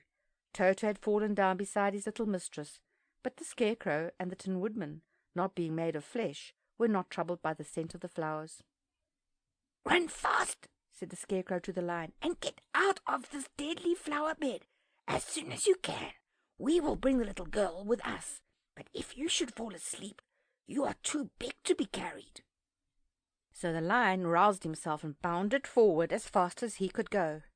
In a moment he was out of sight. "Let us make a chair with our hands and carry her," said the Scarecrow. So they picked up Toto and put the dog in Dorothy's lap, and then they made a chair with their hands for the seat and their arms for the arms, and carried the sleeping girl between them through the flowers. On and on they walked, and it seemed that the great carpet of deadly flowers that surrounded them would never end. They followed the bend of the river, and at last they came upon their friend the Lion, lying fast asleep among the poppies. The flowers had been too strong for the huge beast, and he had given up at last, and fallen only a short distance from the end of the poppy bed, where the sweet grass spread in beautiful green fields before them. "We can do nothing for him," said the Tin Woodman sadly, "for he is much too heavy to lift. We must leave him here to sleep on forever, and perhaps he will dream that he has found courage at last." "I'm sorry," said the Scarecrow. "The Lion was a very good comrade for one so cowardly, but let us go on." They carried the sleeping girl to a pretty spot beside the river, far enough from the poppy field to prevent her breathing any more of the poison of the flowers, and here they laid her gently on the soft grass and waited for the fresh breeze to waken her. End of chapter 8. The Queen of the Field Mice. "We cannot be far from the road of yellow brick now," remarked the Scarecrow as he stood beside the girl, "for we have come nearly as far as the river carried us away." The Tin Woodman was about to reply when he heard a low growl, and turning his head, which worked beautifully on hinges, he saw a strange beast come bounding over the grass towards them. It was indeed a great yellow wildcat, and the Woodman thought it must be chasing something, for its ears were lying close to its head, and its mouth was wide open, showing 2 rows of ugly teeth, while its red eyes glowed like balls of fire. As it came nearer, the Tin Woodman saw that running before the beast was a little grey field mouse, and although he had no heart, he knew it was wrong for the wild cat to try and kill such a pretty harmless creature. So the Woodman raised his axe, and as the wild cat ran by, he gave it a quick blow that cut the beast's head clean off from its body, and it rolled over at his feet in 2 pieces. The field mouse, now that it was freed from its enemy, stopped short, and coming slowly up to the Woodman, it said in a squeaky little voice, "Oh, thank you ever so much for saving my life." "Don't speak of it, I beg of you," replied the Woodman. "I have no heart, you know, so I am careful to help all those who may need a friend, even if it happens to be only a mouse." "Only a mouse?" cried the little animal indignantly. "Why, I'm a queen, the queen of all the field mice." "Oh, indeed?" said the Woodman, making a bow.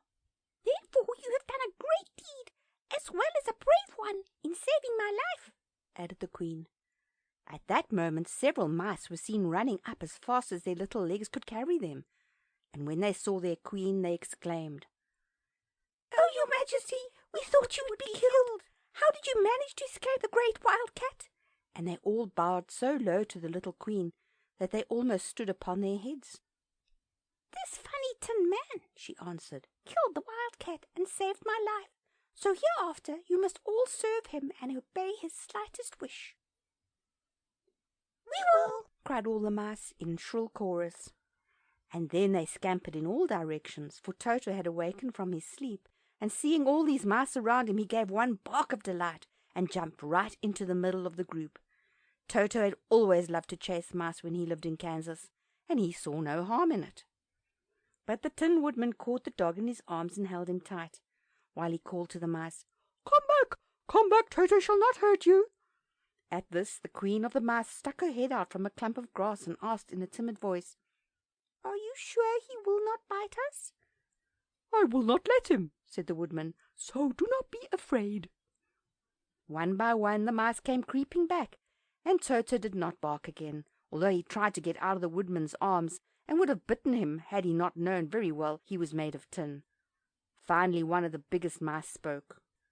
"Is there anything we can do," it asked, "to repay you for saving the life of our Queen?" "Nothing that I know of," answered the Woodman, but the Scarecrow, who'd been trying to think, but could not because his head was stuffed with straw, said quickly, "Oh yes, you can save our friend the cowardly lion, who is asleep in the poppy bed." "A lion?" cried the little Queen. "Why, you would eat us all up." "Oh no," declared the Scarecrow. "this lion is a coward." "Really?" asked the mouse. "He says so himself," answered the Scarecrow, "and he would never hurt anyone who is our friend. If you will help us to save him, I promise that he shall treat you all with kindness." "Very well," said the Queen. "We will trust you, but what shall we do?" "Are there many of these mice which call you Queen and are willing to obey you?" "Oh yes, there are thousands," she replied. "Then send for them all to come here as soon as possible, and let each one bring a long piece of string." The Queen turned to the mice that attended her, and told them to go at once and get all her people. As soon as they heard her orders, they ran away in every direction as fast as possible. "Now," said the Scarecrow to the Tin Woodman, "you must go to those trees by the riverside and make a truck that will carry the lion." So the Woodman went at once to the trees and began to work, and he soon made a truck out of the limbs of trees, from which he chopped away all the leaves and branches. He fastened it together with wooden pegs, and made the 4 wheels out of short pieces of a big tree trunk. So fast and so well did he work, that by the time the mice began to arrive, the track was all ready for them. They came from all directions, and there were thousands of them, big mice and little mice and middle-sized mice, and each one brought a piece of string in his mouth. It was about this time that Dorothy woke from her long sleep and opened her eyes. She was greatly astonished to find herself lying upon the grass, with thousands of mice standing around and looking at her timidly. But the Scarecrow told her about everything, and turning to the dignified little mouse, he said, "Permit me to introduce to you Her Majesty, the Queen." Dorothy nodded gravely, and the Queen made a curtsy, after which she became quite friendly with the little girl. The Scarecrow and the Woodman now began to fasten the mice to the truck, using the strings they had brought. One end of a string was tied around the neck of each mouse, and the other end to the truck. Of course, the truck was 1,000 times bigger than any of the mice who were to draw it, but when all the mice had been harnessed, they were able to pull it quite easily. Even the Scarecrow and the Tin Woodman could sit on it, and were drawn swiftly by their queer little horses to the place where the lion lay asleep. After a great deal of hard work, for the lion was very heavy, they managed to get him up on the truck. Then the Queen hurriedly gave her people the order to start, for she feared that if the mouse stayed among the poppies too long, they also would fall asleep. At first the little creatures, many though they were, could hardly stir the heavily loaded truck. But the Woodman and the Scarecrow both pushed from behind, and they got along better. Soon they rolled the lion out of the poppy bed to the green fields, where he could breathe the sweet fresh air again, instead of the poisonous scent of the flowers. Dorothy came to meet them, and thanked the little mice warmly for saving her companion from death. She had grown so fond of the big lion, she was glad that he had been rescued. Then the mice were unharnessed from the truck and scampered away through the grass to their homes. The Queen of the Mice was the last to leave. "If you ever need us again," she said, "come out into the field and call, and we shall hear you and come to your assistance. Goodbye."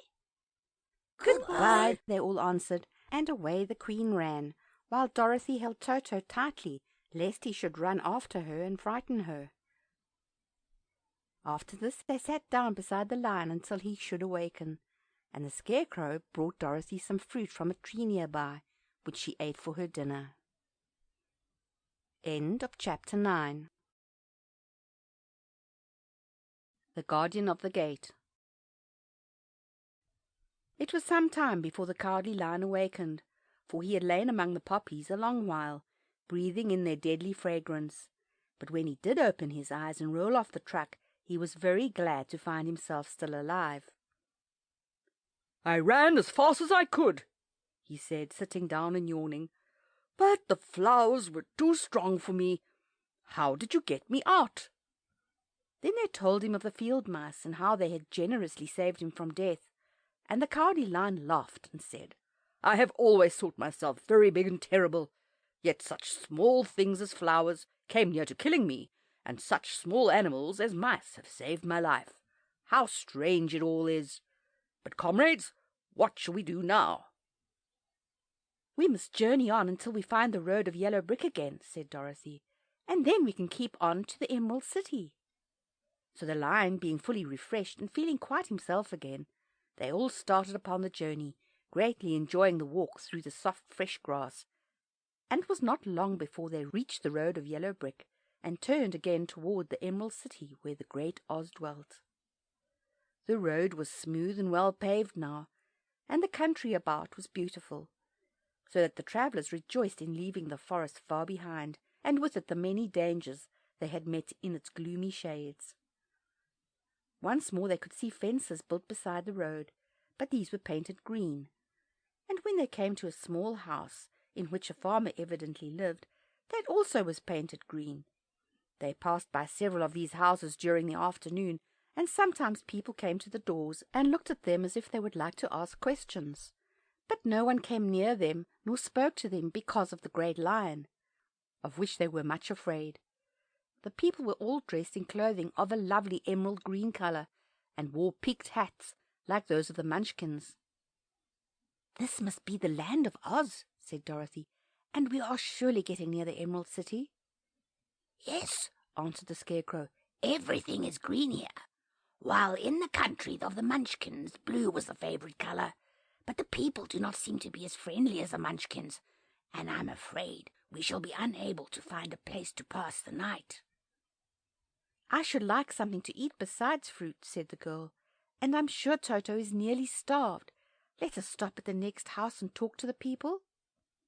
So when they came to a good-sized farmhouse, Dorothy walked boldly up to the door and knocked. A woman opened it just far enough to look out and said, "What do you want, child? And why is that great lion with you?" "We wish to pass the night with you, if you will allow us," answered Dorothy, "and the lion is my friend and comrade, and would not hurt you for the world." "Is he tame?" asked the woman, opening the door a little wider. "Oh, yes," said the girl, "and he is a great coward too, so that he will be more afraid of you than you are of him." "Well," said the woman, after thinking it over and taking another peep at the lion, "if that is the case, you may come in, and I will give you some supper and a place to sleep." So they all entered the house, where there were, beside the woman, 2 children and a man. The man had hurt his leg and was lying on the couch in a corner. They seemed greatly surprised to see so strange a company, and while the woman was busy laying the table, the man asked, "Where are you all going?" "To the Emerald City," said Dorothy, "to see the great Oz." "Oh, indeed!" exclaimed the man. "Are you sure that Oz will see you?" "Why not?" she replied. "Why, it is said that he never lets anyone come into his presence. I have been to the Emerald City many times, and it is a beautiful and wonderful place. But I have never been permitted to see the great Oz, nor do I know of any living person who has seen him." "Does he never go out?" asked the Scarecrow. "Never. He sits day after day in the great throne room of his palace, and even those who wait upon him do not see him face to face." "What is he like?" asked the girl. "That is hard to tell," said the man, thoughtfully. "You see, Oz is a great wizard, and can take on any form he wishes, so that some say he looks like a bird, and some say he looks like an elephant, and some say he looks like a cat. To others he appears as a beautiful fairy, or a brownie, or in any other form that pleases him. But who the real Oz is, when he's in his own form, no living person can tell." "That is very strange," said Dorothy, "but we must try in some way to see him, or we shall have made our journey for nothing." "Why do you wish to see the terrible Oz?" asked the man. "I want him to give me some brains," said the Scarecrow eagerly. "Oh, Oz could do that easily enough," declared the man. "He has more brains than he needs." "And I want him to give me a heart," said the Tin Woodman. "That will not trouble him," continued the man, "for Oz has a large collection of hearts of all sizes and shapes." "And I want him to give me courage," said the Cowardly Lion. "Oz keeps a great pot of courage in his throne room," said the man, "which he has covered with a golden plate, to keep it from running over. He will be glad to give you some." "And I want him to send me back to Kansas," said Dorothy. "Where is Kansas?" asked the man in surprise. "I don't know," replied Dorothy sorrowfully, "but it is my home, and I'm sure it's somewhere." "Very likely. Well, Oz can do anything, so I suppose he will find Kansas for you. But first you must get to see him, and that will be a hard task, for the great wizard does not like to see anyone, and he usually has his own way. But what do you want?" he continued, speaking to Toto. Toto only wagged his tail, for strange to say he could not speak. The woman now called to them that supper was ready, so they gathered around the table, and Dorothy ate some delicious porridge and a dish of scrambled eggs and a plate of nice white bread, and enjoyed her meal. The lion ate some of the porridge, but did not care for it, saying it was made from oats, and oats were food for horses, not for lions. The Scarecrow and the Tin Woodman ate nothing at all. Toto ate a little of everything, and was glad to get a good supper again. The woman now gave Dorothy a bed to sleep in, and Toto lay down beside her, while the lion guarded the door of her room so she might not be disturbed. The Scarecrow and the Tin Woodman stood up in a corner and kept quiet all night, although of course they could not sleep. The next morning, as soon as the sun was up, they started on their way, and soon saw a beautiful green glow in the sky just before them. "That must be the Emerald City," said Dorothy. As they walked on, the green glow became brighter and brighter, and it seemed that at last they were nearing the end of their travels. Yet it was afternoon before they came to the great wall that surrounded the city. It was high and thick, and of a bright green color. In front of them, and at the end of the road of yellow brick, was a big gate, all studded with emeralds that glittered so in the sun that even the painted eyes of the Scarecrow were dazzled by their brilliancy. There was a bell beside the gate, and Dorothy pushed the button and heard a silvery tinkle sound within. Then the big gate swung slowly open, and they all passed through and found themselves in a high arched room, the walls of which glistened with countless emeralds. Before them stood a little man about the same size as the Munchkins. He was clothed all in green from his head to his feet, and even his skin was of a greenish tint. At his side was a large green box. When he saw Dorothy and her companions, the man asked, "What do you wish in the Emerald City?" "We came here to see the Great Oz," said Dorothy. The man was so surprised at this answer that he sat down to think it over. "It has been many years since anyone has asked me to see Oz," he said, shaking his head in perplexity. "He is powerful and terrible, and if you come on an idle or foolish errand to bother the wise reflections of the great wizard, he might be angry and destroy you all in an instant." "But it's not a foolish errand, nor an idle one," replied the Scarecrow. "It is important, and we have been told that Oz is a good wizard." "So he is," said the Green Man, "and he rules the Emerald City wisely and well. But to those who are not honest, or who approach him from curiosity, he is most terrible, and few have ever dared to see his face. I am the guardian of the gates, and since you demand to see the great Oz, I must take you to his palace. But first you must put on the spectacles." "Why?" asked Dorothy. "Because if you did not wear spectacles, the brightness and glory of the Emerald City would blind you. Even those who live in the city must wear spectacles night and day. They are all locked on, for Oz so ordered it when the city was first built, and I have the only key that will unlock them." He opened the big box, and Dorothy saw that it was filled with spectacles of every size and shape. All of them had green glasses in them. The guardian of the gates found a pair that would just fit Dorothy, and put them over her eyes. There were 2 golden bands fastened to them that passed around the back of her head, where they were locked together by a little key that was at the end of a chain the guardian of the gates wore around his neck. When they were on, Dorothy could not take them off, had she wished. But of course she did not want to be blinded by the glare of the Emerald City, so she said nothing. Then the Green Man fitted spectacles for the Scarecrow and the Tin Woodman and the Lion, and even on little Toto. And all were locked fast with the key. Then the guardian of the gates put on his own glasses and told them that he was ready to show them to the palace.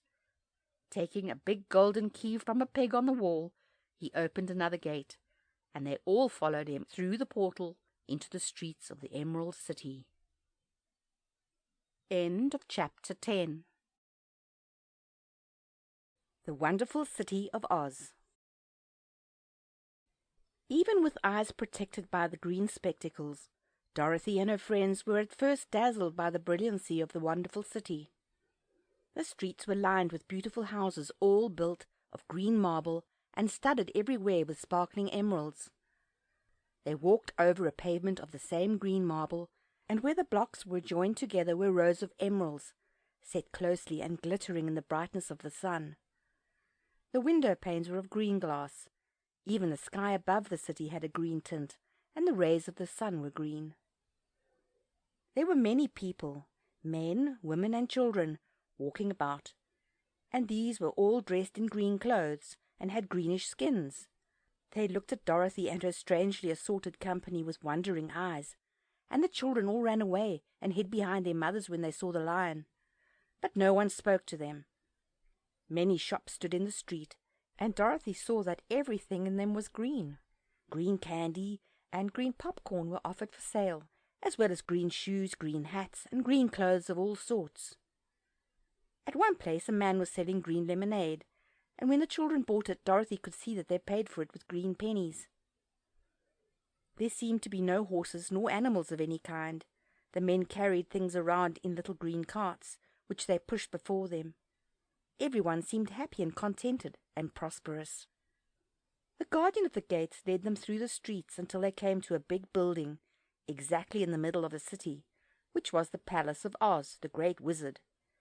There was a soldier before the door, dressed in a green uniform and wearing a long green beard. "Here are strangers," said the guardian of the gates to him, "and they demand to see the great Oz." "Step inside," answered the soldier, "and I will carry your message to him."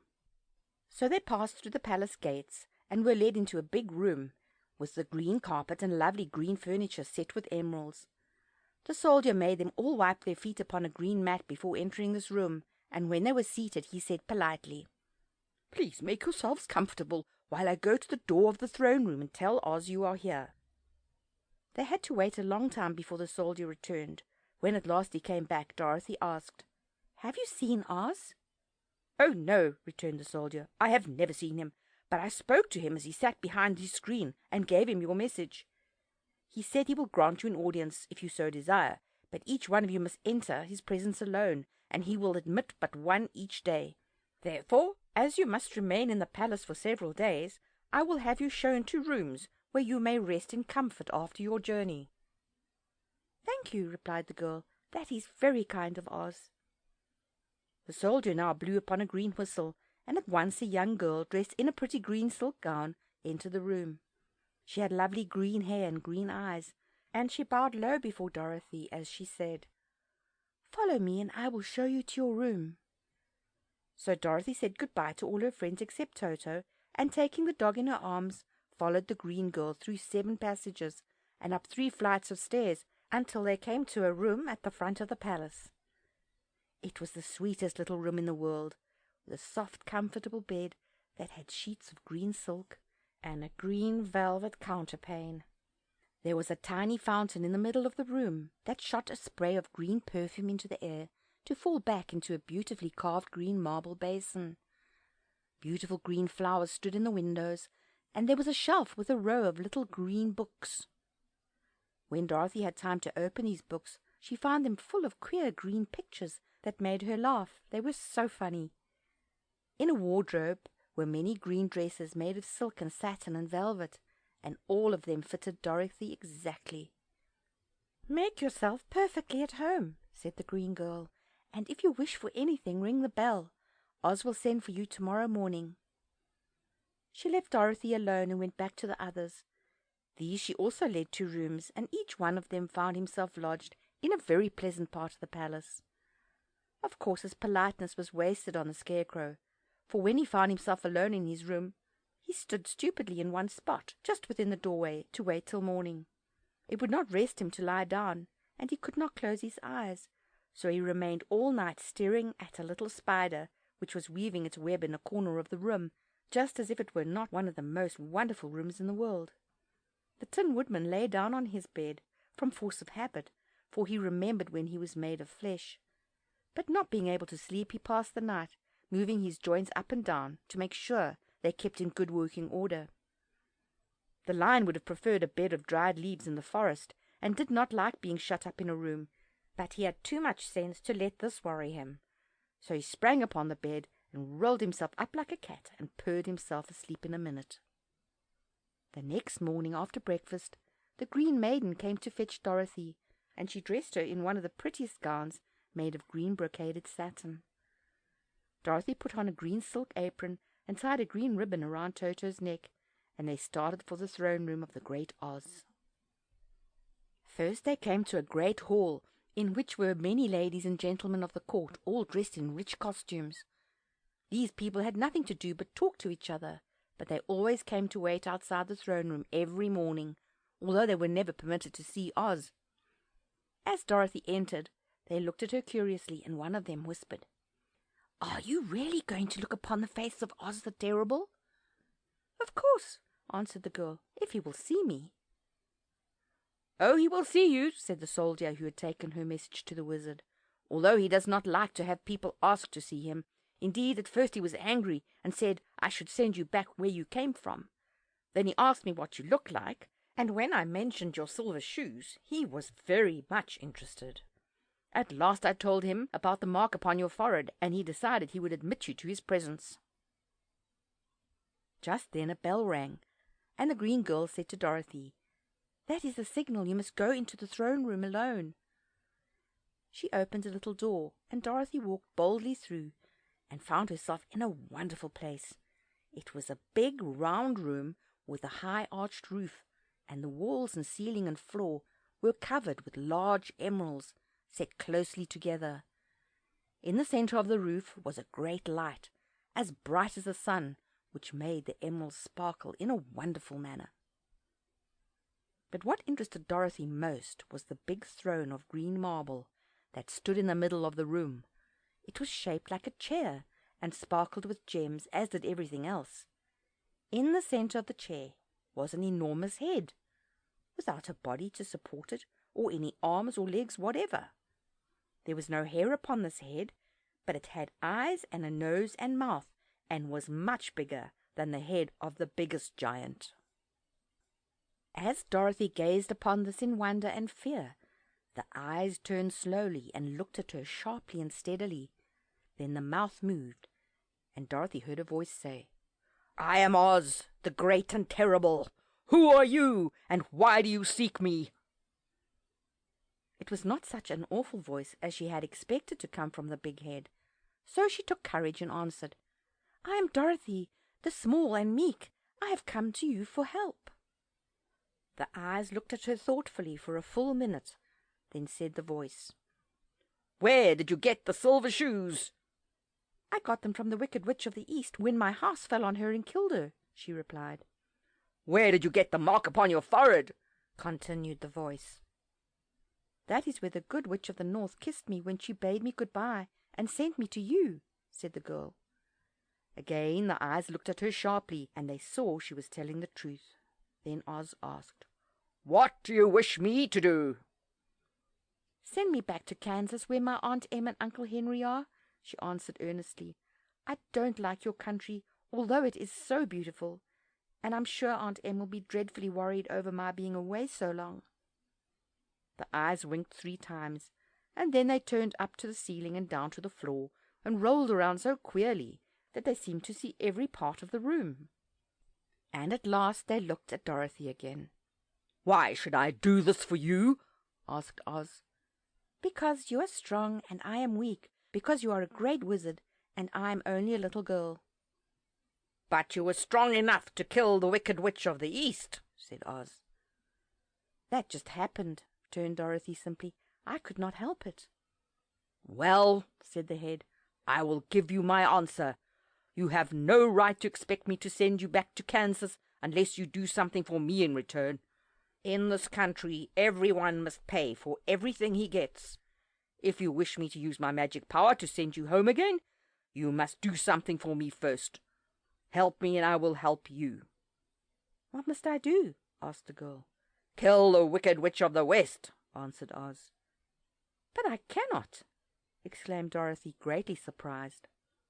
"You killed the Wicked Witch of the East, and you wear the silver shoes, which bear a powerful charm.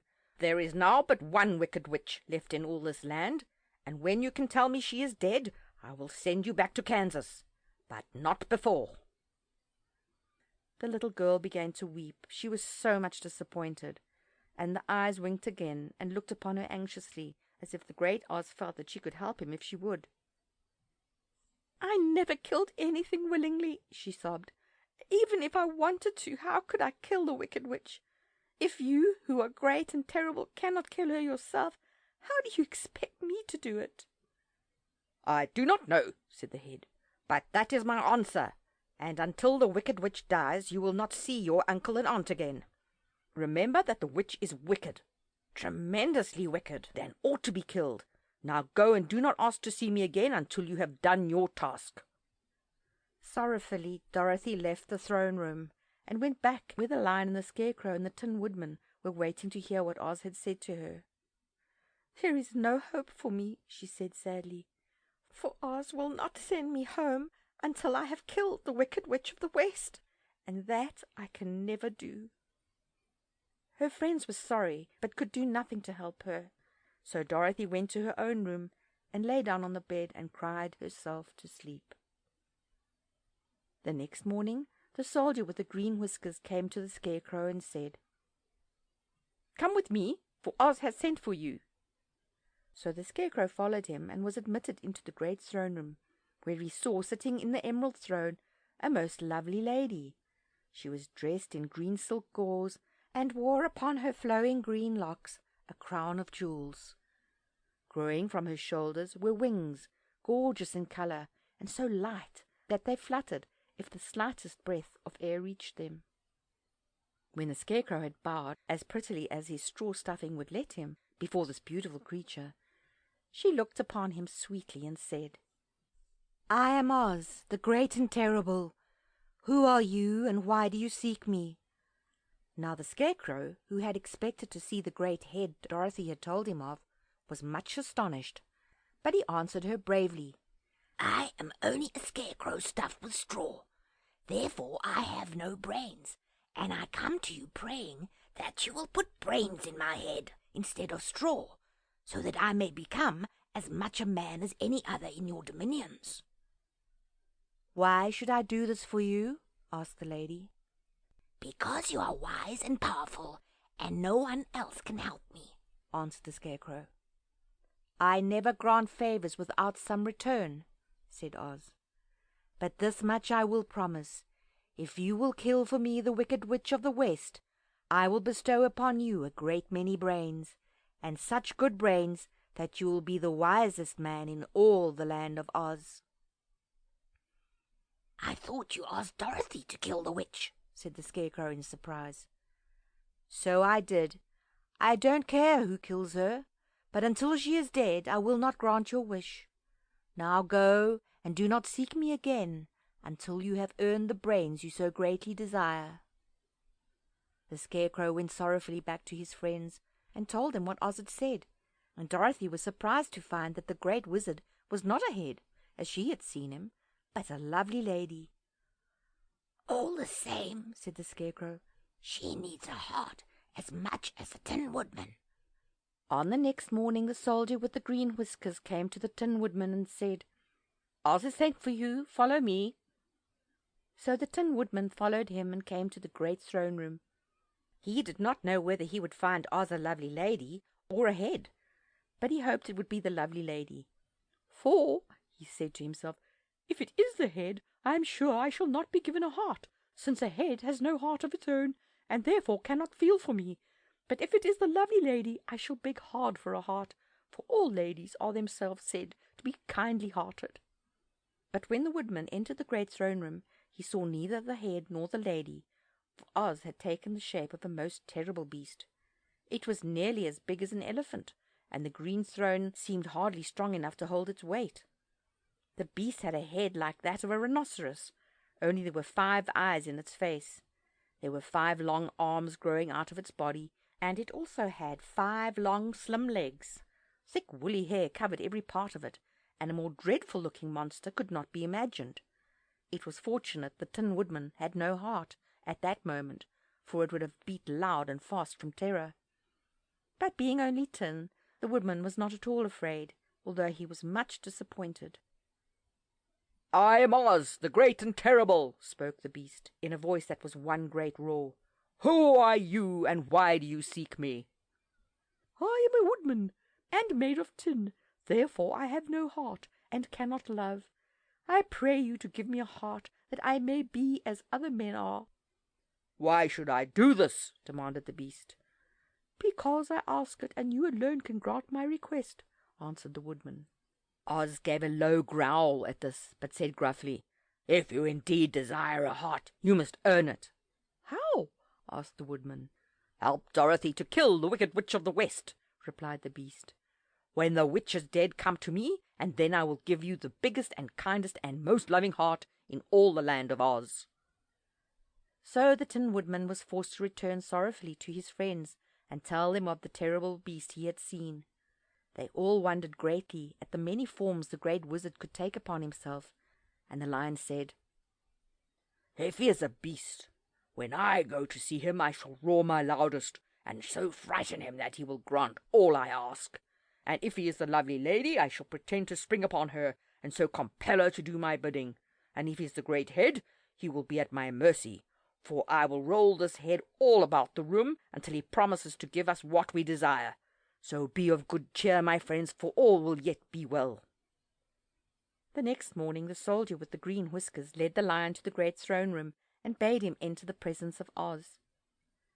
The lion at once passed through the door, and glancing around saw to his surprise that before the throne was a ball of fire, so fierce and glowing that he could scarcely bear to gaze upon it.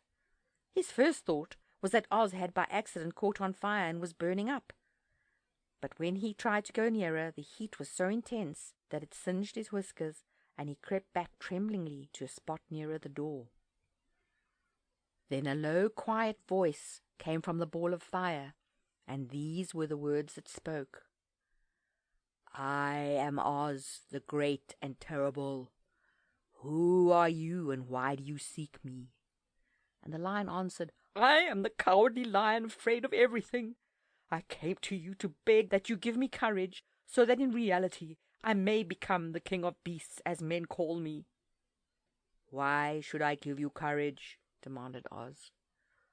"Because of all wizards you are the greatest, and alone have power to grant my request," answered the lion. The ball of fire burned fiercely for a time, and the voice said, "Bring me proof that the wicked witch is dead, and that moment I will give you courage. But as long as the witch lives, you must remain a coward." The lion was angry at this speech, but could say nothing in reply, and while he stood silently gazing at the ball of fire, it became so furiously hot that he turned tail and rushed from the room. He was glad to find his friends waiting for him, and told them of his terrible interview with the wizard. "What shall we do now?" asked Dorothy sadly. "There is only one thing we can do," returned the lion, "and that is to go to the land of the Winkies, seek out the wicked witch, and destroy her." "But suppose we cannot?" said the girl. "Then I shall never have courage," declared the lion. "And I shall never have brains," added the Scarecrow. "And I shall never have a heart," spoke the Tin Woodman. "And I shall never see Aunt Em and Uncle Henry," said Dorothy, beginning to cry. "Be careful," cried the green girl. "The tears will fall upon your green silk gown and spot it." So Dorothy dried her tears and said, "I suppose we must try it, but I am sure I do not want to kill anybody, even to see Aunt Em again." "I will go with you, but I am too much of a coward to kill the witch," said the lion. "I will go too," declared the Scarecrow. "but I shall not be of much help to you. I am such a fool." "I haven't the heart to harm even a witch," remarked the Tin Woodman. "But if you go, I certainly shall go with you." Therefore it was decided to start upon their journey the next morning, and the Woodman sharpened his axe on a green grindstone and had all his joints properly oiled. The Scarecrow stuffed himself with fresh straw, and Dorothy put new paint on his eyes that he might see better. The green girl, who was very kind to them, filled Dorothy's basket with good things to eat, and fastened a little bell around Toto's neck with a green ribbon.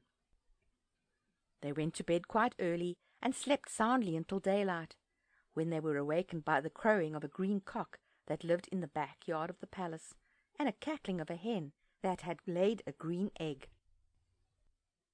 End of chapter 11. The Search for the Wicked Witch. The soldier with the green whiskers led them through the streets of the Emerald City until they reached the room where the guardian of the gates lived. This officer unlocked their spectacles to put them back in his great box, and then he politely opened the gate for our friends. "Which road leads to the Wicked Witch of the West?" asked Dorothy. "There is no road," answered the guardian of the gates. "No one ever wishes to go that way." "How then are we to find her?" inquired the girl. "That will be easy," replied the man. "For when she knows you are in the country of the Winkies, she will find you and make you all her slaves." "Perhaps not," said the Scarecrow, "for we mean to destroy her." "Oh, that is different," said the guardian of the gates. "No one has ever destroyed her before, so I naturally thought she would make slaves of you, as she has of all the rest. But take care, for she is wicked and fierce, and may not allow you to destroy her. Keep to the west where the sun sets, and you cannot fail to find her." They thanked him and bade him good-bye, and turned toward the west, walking over fields of soft grass dotted here and there with daisies and buttercups. Dorothy still wore the pretty silk dress she had put on in the palace, but now, to her surprise, she found it was no longer green, but pure white. The ribbon around Toto's neck had also lost its green color, and was as white as Dorothy's dress. The Emerald City was soon left far behind. As they advanced, the ground became rougher and hillier, for there were no farms nor houses in this country of the west, and the ground was untilled. In the afternoon the sun shone hot in their faces, for there were no trees to offer them shade, so that before night Dorothy and Toto and the Lion were tired, and lay down upon the grass and fell asleep, with the Woodman and the Scarecrow keeping watch. Now the Wicked Witch of the West had but one eye, yet that was as powerful as a telescope, and could see everywhere. So as she sat in the door of her castle, she happened to look around, and saw Dorothy lying asleep with her friends all about her. They were a long distance off, but the Wicked Witch was angry to find them in her country, so she blew upon a silver whistle that hung around her neck. At once there came running to her from all directions a pack of great wolves. They had long legs and fierce eyes and sharp teeth. "Go to those people," said the witch, "and tear them to pieces." "Are you not going to make them your slaves?" asked the leader of the wolves. "No," she answered. "One is of tin and one of straw. One is a girl and another a lion. None of them is fit to work, so you may tear them into small pieces." "Very well," said the wolf, and he dashed away at full speed, followed by the others. It was lucky the Scarecrow and the Woodman were wide awake and heard the wolves coming. "This is my fight," said the Woodman, "so get behind me, and I will meet them as they come." He seized his axe, which he had made very sharp, and as the leader of the wolves came on, the Tin Woodman swung his arm and chopped the wolf's head from its body, so that it immediately died. As soon as he could raise his axe, another wolf came up, and he also fell under the sharp edge of the Tin Woodman's weapon. There were 40 wolves, and 40 times a wolf was killed, so that at last they all lay dead in a heap before the Woodman. Then he put down his axe and sat beside the Scarecrow, who said, "It was a good fight, friend." They waited until Dorothy awoke the next morning. The little girl was quite frightened when she saw the great pile of shaggy wolves, but the Tin Woodman told her all. She thanked him for saving them, and sat down to breakfast, after which they started again upon their journey. Now the same morning the Wicked Witch came to the door of her castle, and looked out with her one eye that could see afar off. She saw all her wolves lying dead, and the strangers still travelling through her country. This made her angrier than before, and she blew her silver whistle twice. Straightway a great flock of wild crows came flying toward her, enough to darken the sky, and the Wicked Witch said to the King Crow, "Fly at once to the strangers, peck out their eyes, and tear them to pieces." The wild crows flew in one great flock toward Dorothy and her companions. When the little girl saw them coming, she was afraid, but the Scarecrow said, "This is my battle, so lie down beside me, and you will not be harmed." So they all lay upon the ground except the Scarecrow, and he stood up and stretched out his arms. And when the crows saw him, they were frightened, as these birds always are by scarecrows, and did not dare to come any nearer. But the King Crow said, "It is only a stuffed man. I will peck his eyes out." The King Crow flew at the Scarecrow, who caught it by the head and twisted its neck until it died. And then another crow flew at him, and the Scarecrow twisted its neck also. There were 40 crows, and 40 times the Scarecrow twisted a neck, until at last all were lying dead beside him. Then he called to his companions to rise, and again they went upon their journey. When the Wicked Witch looked out again and saw all her crows lying in a heap, she got into a terrible rage, and blew 3 times upon her silver whistle. Forthwith there was heard a great buzzing in the air, and a swarm of black bees came flying towards her.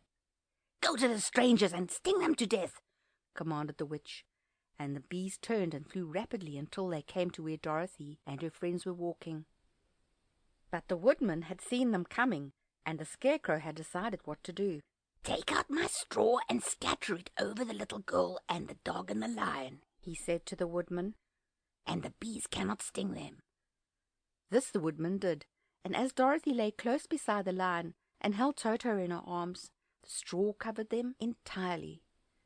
The bees came and found no one but the Woodman to sting, so they flew at him and broke off all their stings against the tin without hurting the Woodman at all. And as bees cannot live when their stings are broken, that was the end of the black bees, and they lay scattered thick about the Woodman like little heaps of fine coal. Then Dorothy and the lion got up, and the girl helped the Tin Woodman put the straw back into the Scarecrow again, until he was as good as ever. So they started upon their journey once more. The wicked witch was so angry when she saw her black bees in little heaps like fine coal, that she stamped her foot and tore her hair and gnashed her teeth. And then she called a dozen of her slaves, who were the Winkies, and gave them sharp spears, telling them to go to the strangers and destroy them. The Winkies were not a brave people, but they had to do as they were told, so they marched away until they came near to Dorothy. Then the lion gave a great roar and sprang toward them, and the poor Winkies were so frightened that they ran back as fast as they could. When they returned to the castle, the wicked witch beat them well with a strap and sent them back to their work, after which she sat down to think about what she should do next. She could not understand how all her plans to destroy these strangers had failed. But she was a powerful witch, as well as a wicked one, and she soon made up her mind how to act. There was in her cupboard a golden cap, with a circle of diamonds and rubies running round it. This golden cap had a charm. Whoever owned it could call 3 times upon the winged monkeys, who would obey any order they were given. But no person could command these strange creatures more than 3 times. Twice already the wicked witch had used the charm of the cap. Once was when she had made the Winkies her slaves and set herself to rule over their country. The winged monkeys had helped her do this. The second time was when she had fought against the great Oz himself and driven him out of the land of the West. The winged monkeys had also helped her in doing this. Only once more could she use this golden cap, for which reason she did not like to do so until all her other powers were exhausted. But now that her fierce wolves and her wild crows and her stinging bees were gone, and her slaves had been scared away by the cowardly lion, she saw there was only one way left to destroy Dorothy and her friends. So the wicked witch took the golden cap from her cupboard and placed it upon her head. Then she stood upon her left foot and said slowly, "Epi, pepi, kaki." Next she stood upon her right foot and said, "Hillo, hollo, hello." After that she stood upon both feet and cried in a loud voice, "Zizzy, zizzy, zick." Now the charm began to work. The sky was darkened, and a low rumbling sound was heard in the air. There was a rushing of many wings, a great chattering and laughing, and the sun came out of the dark sky to show the wicked witch surrounded by a crowd of monkeys, each with a pair of immense and powerful wings on his shoulders. One, much bigger than the others, seemed to be their leader. He flew close to the witch and said, "You have called us for the 3rd and last time. What do you command?" "Go to the strangers who are within my land and destroy them all except the lion," said the wicked witch. "Bring that beast to me, for I have a mind to harness him like a horse and make him work." "Your command shall be obeyed," said the leader, and then with a great deal of chattering and noise the winged monkeys flew away to the place where Dorothy and her friends were walking. Some of the monkeys seized the Tin Woodman and carried him through the air until they were over a country thickly covered with sharp rocks. Here they dropped the poor Woodman, who fell a great distance to the rocks, where he lay so battered and dented that he could neither move nor groan. Others of the monkeys caught the Scarecrow, and with their long fingers pulled all of the straw out of his clothes and head. They made his hat and boots and clothes into a small bundle, and threw it into the top branches of a tall tree. The remaining monkeys threw pieces of stout rope around the lion, and wound many coils about his body and head and legs, until he was unable to bite or scratch or struggle in any way. Then they lifted him up and flew away with him to the witch's castle, where he was placed in a small yard with a high iron fence around it so that he could not escape. But Dorothy they did not harm at all. She stood with Toto in her arms, watching the sad fate of her comrades and thinking it would soon be her turn. The leader of the winged monkeys flew up to her, his long hairy arms stretched out and his ugly face grinning terribly. But he saw the mark of the good witch's kiss upon her forehead and stopped short, motioning the others not to touch her. "We dare not harm this little girl," he said to them, "for she is protected by the power of good, and that is greater than the power of evil. All we can do is to carry her to the castle of the wicked witch and leave her there." So carefully and gently they lifted Dorothy in their arms, and carried her swiftly through the air until they came to the castle, where they set her down upon the front doorstep. Then the leader said to the witch, "We have obeyed you as far as we were able. The Tin Woodman and the Scarecrow are destroyed, and the lion is tied up in your yard. The little girl we dare not harm, nor the dog she carries in her arms. Your power over our band is now ended, and you will never see us again." Then all the winged monkeys, with much laughing and chattering and noise, flew into the air and were soon out of sight. The wicked witch was both surprised and worried when she saw the mark on Dorothy's forehead, for she knew well that neither the winged monkeys nor she herself dared hurt the girl in any way. She looked down at Dorothy's feet, and seeing the silver shoes, began to tremble with fear, for she knew what a powerful charm belonged to them. At first the witch was tempted to run away from Dorothy, but she happened to look into the child's eyes, and saw how simple the soul behind them was, and that the little girl did not know of the wonderful power the silver shoes gave her. So the wicked witch laughed to herself and thought, "I can still make her my slave, for she does not know how to use her power." Then she said to Dorothy, harshly and severely, "Come with me and see that you mind everything I tell you, for if you do not, I will make an end of you, as I did of the Tin Woodman and the Scarecrow." Dorothy followed her through many of the beautiful rooms in her castle, until they came to the kitchen, where the witch bade her clean the pots and kettles and sweep the floor and keep the fire fed with wood. Dorothy went to work meekly, with her mind made up to work as hard as she could, for she was glad the wicked witch had decided not to kill her. With Dorothy hard at work, the witch thought she would go into the courtyard and harness the cowardly lion like a horse. It would amuse her, she was sure, to make him draw her chariot whenever she wished to go to drive. But as she opened the gate, the lion gave a loud roar and bounded at her so fiercely that the witch was afraid, and ran out and shut the gate again. "If I cannot harness you," said the witch to the lion, speaking through the bars of the gate, "I can starve you. You shall have nothing to eat until you do as I wish." So after that she took no food to the imprisoned lion, but every day she came to the gate at noon and asked, "Are you ready to be harnessed like a horse?" And the lion would answer, "No, if you come in this yard, I will bite you." The reason the lion did not have to do as the witch wished was that every night while the woman was asleep, Dorothy carried him food from the cupboard. After he had eaten, he would lie down on his bed of straw, and Dorothy would lie beside him and put her head on his soft shaggy mane, while they talked of their troubles and tried to plan some way to escape. But they could find no way to get out of the castle, for it was constantly guarded by the yellow winkies, who were the slaves of the wicked witch, and too afraid of her not to do as she told them. The girl had to work hard during the day, and often the witch threatened to beat her with the same old umbrella she always carried in her hand. But in truth she did not dare to strike Dorothy because of the mark upon her forehead. The child did not know this, and was full of fear for herself and Toto. Once the witch struck Toto a blow with her umbrella, and the brave little dog flew at her and bit her leg in return. The witch did not bleed where she was bitten, for she was so wicked that the blood in her had dried up many years before. Dorothy's life became very sad as she grew to understand that it would be harder than ever to get back to Kansas and Aunt Em again. Sometimes she would cry bitterly for hours, with Toto sitting at her feet and looking into her face, whining dismally to show how sorry he was for his little mistress. Toto did not really care whether he was in Kansas or the land of Oz, so long as Dorothy was with him, but he knew the little girl was unhappy, and that made him unhappy too. Now the wicked witch had a great longing to have for her own the silver shoes which the girl always wore.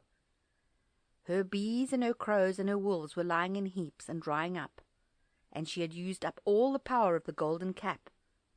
But if she could only get hold of the silver shoes, they would give her more power than all the other things she had lost. She watched Dorothy carefully to see if she ever took off her shoes, thinking she might steal them. But the child was so proud of her pretty shoes that she never took them off, except at night and when she took her bath. The witch was too much afraid of the dark to dare go in Dorothy's room at night to take the shoes, and her dread of water was greater than her fear of the dark, so she never came near when Dorothy was bathing. Indeed, the old witch never touched water, nor ever let water touch her in any way. But the wicked creature was very cunning, and she finally thought of a trick that would give her what she wanted. She had placed a bar of iron in the middle of the kitchen floor, and then by her magic arts made the iron invisible to human eyes, so that when Dorothy walked across the floor she stumbled over the bar, not being able to see it, and fell at full length. She was not much hurt, but in her fall one of the silver shoes came off, and before she could reach it the witch had snatched it away and put it on her own skinny foot. The wicked woman was greatly pleased with the success of her trick, for as long as she had one of the shoes she owned half the power of their charm, and Dorothy could not use it against her, even had she known how to do so. The little girl, seeing that she had lost one of her pretty shoes, grew angry and said to the witch, "Give me back my shoe." "I will not," retorted the witch, "for it is now my shoe and not yours." "You are a wicked creature," cried Dorothy. "You have no right to take my shoe from me." "I shall keep it just the same," said the witch, laughing at her, "and some day I shall get the other one from you too." This made Dorothy so very angry that she picked up the bucket of water that stood near and dashed it over the witch, wetting her from head to foot. Instantly the wicked woman gave a loud cry of fear, and then, as Dorothy looked at her in wonder, the witch began to shrink and fall away. "See what you've done!" she screamed. "In a minute I shall melt away." "I am very sorry indeed," said Dorothy, who was truly frightened to see the witch actually melting away like brown sugar before her very eyes. "Didn't you know water would be the end of me?" asked the witch in a wailing, despairing voice. "Of course not," answered Dorothy. "How should I?" "Well, in a few minutes I shall be all melted, and you will have the castle to yourself. I have been wicked in my day, but I never thought a little girl like you would ever be able to melt me and end my wicked deeds. Look out! Here I go!" With these words the witch fell down in a brown melted shapeless mass and began to spread over the clean boards of the kitchen floor. Seeing that she had really melted away to nothing, Dorothy drew another bucket of water and threw it over the mess. Then she swept it all out the door, after picking out the silver shoe, which was all that was left of the old woman. She cleaned and dried it with a cloth and put it on her foot again. Then, being at last free to do as she chose, she ran out into the courtyard to tell the lion that the wicked witch of the west had come to an end, and that they were no longer prisoners in a strange land. End of chapter 12.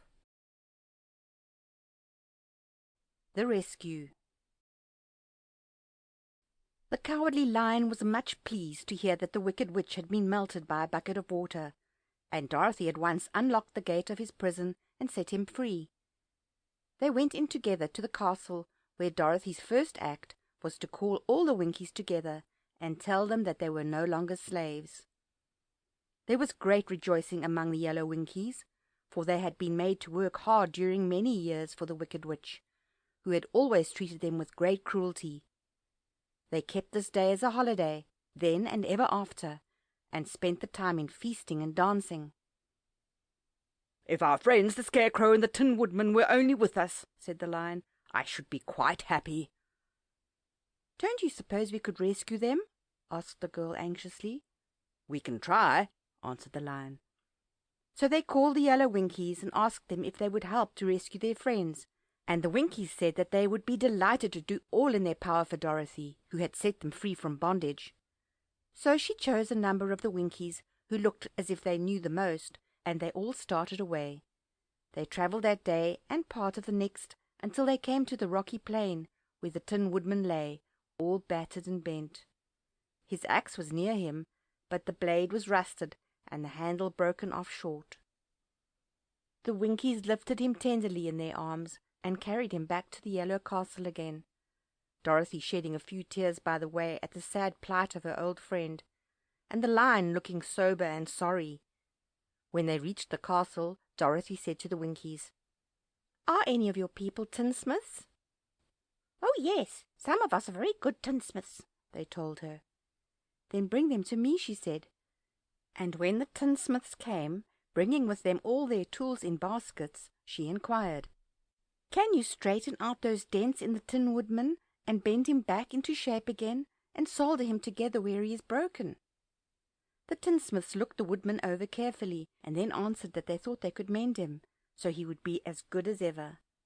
So they set to work in one of the big yellow rooms of the castle, and worked for 3 days and 4 nights, hammering and twisting and bending, and soldering and polishing, and pounding at the legs and body and head of the Tin Woodman, until at last he was straightened out into his old form, and his joints worked as well as ever. To be sure, there were several patches on him, but the tinsmiths did a good job, and as the Woodman was not a vain man, he did not mind the patches at all. When at last he walked into Dorothy's room and thanked her for rescuing him, he was so pleased that he wept tears of joy, and Dorothy had to wipe every tear carefully from his face with her apron, so his joints would not be rusted. At the same time, her own tears fell thick and fast at the joy of meeting her old friend again, and these tears did not need to be wiped away. As for the Lion, he wiped his eyes so often with the tip of his tail that it became quite wet, and he was obliged to go out into the courtyard and hold it in the sun till it dried. "If only we had the Scarecrow with us again," said the Tin Woodman, when Dorothy had finished telling him everything that had happened. "I should be quite happy." "We must try to find him," said the girl. So she called the Winkies to help her, and they walked all that day and part of the next, until they came to the tall tree in the branches of which the winged monkeys had tossed the Scarecrow's clothes. It was a very tall tree, and the trunk was so smooth that no one could climb it, but the Woodman said at once, "I'll chop it down, and then we can get the Scarecrow's clothes." Now while the tinsmiths had been at work mending the Woodman himself, another of the Winkies, who was a goldsmith, had made an axe handle of solid gold and fitted it to the Woodman's axe instead of the old broken handle. Others polished the blade until all the rust was removed, and it glistened like burnished silver.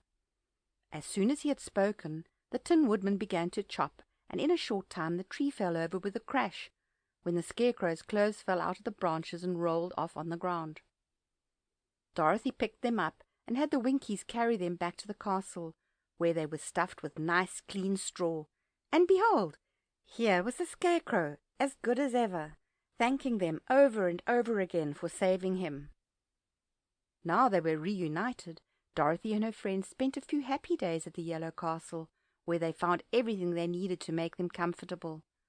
But one day the girl thought of Aunt Em and said, "We must go back to Oz and claim his promise."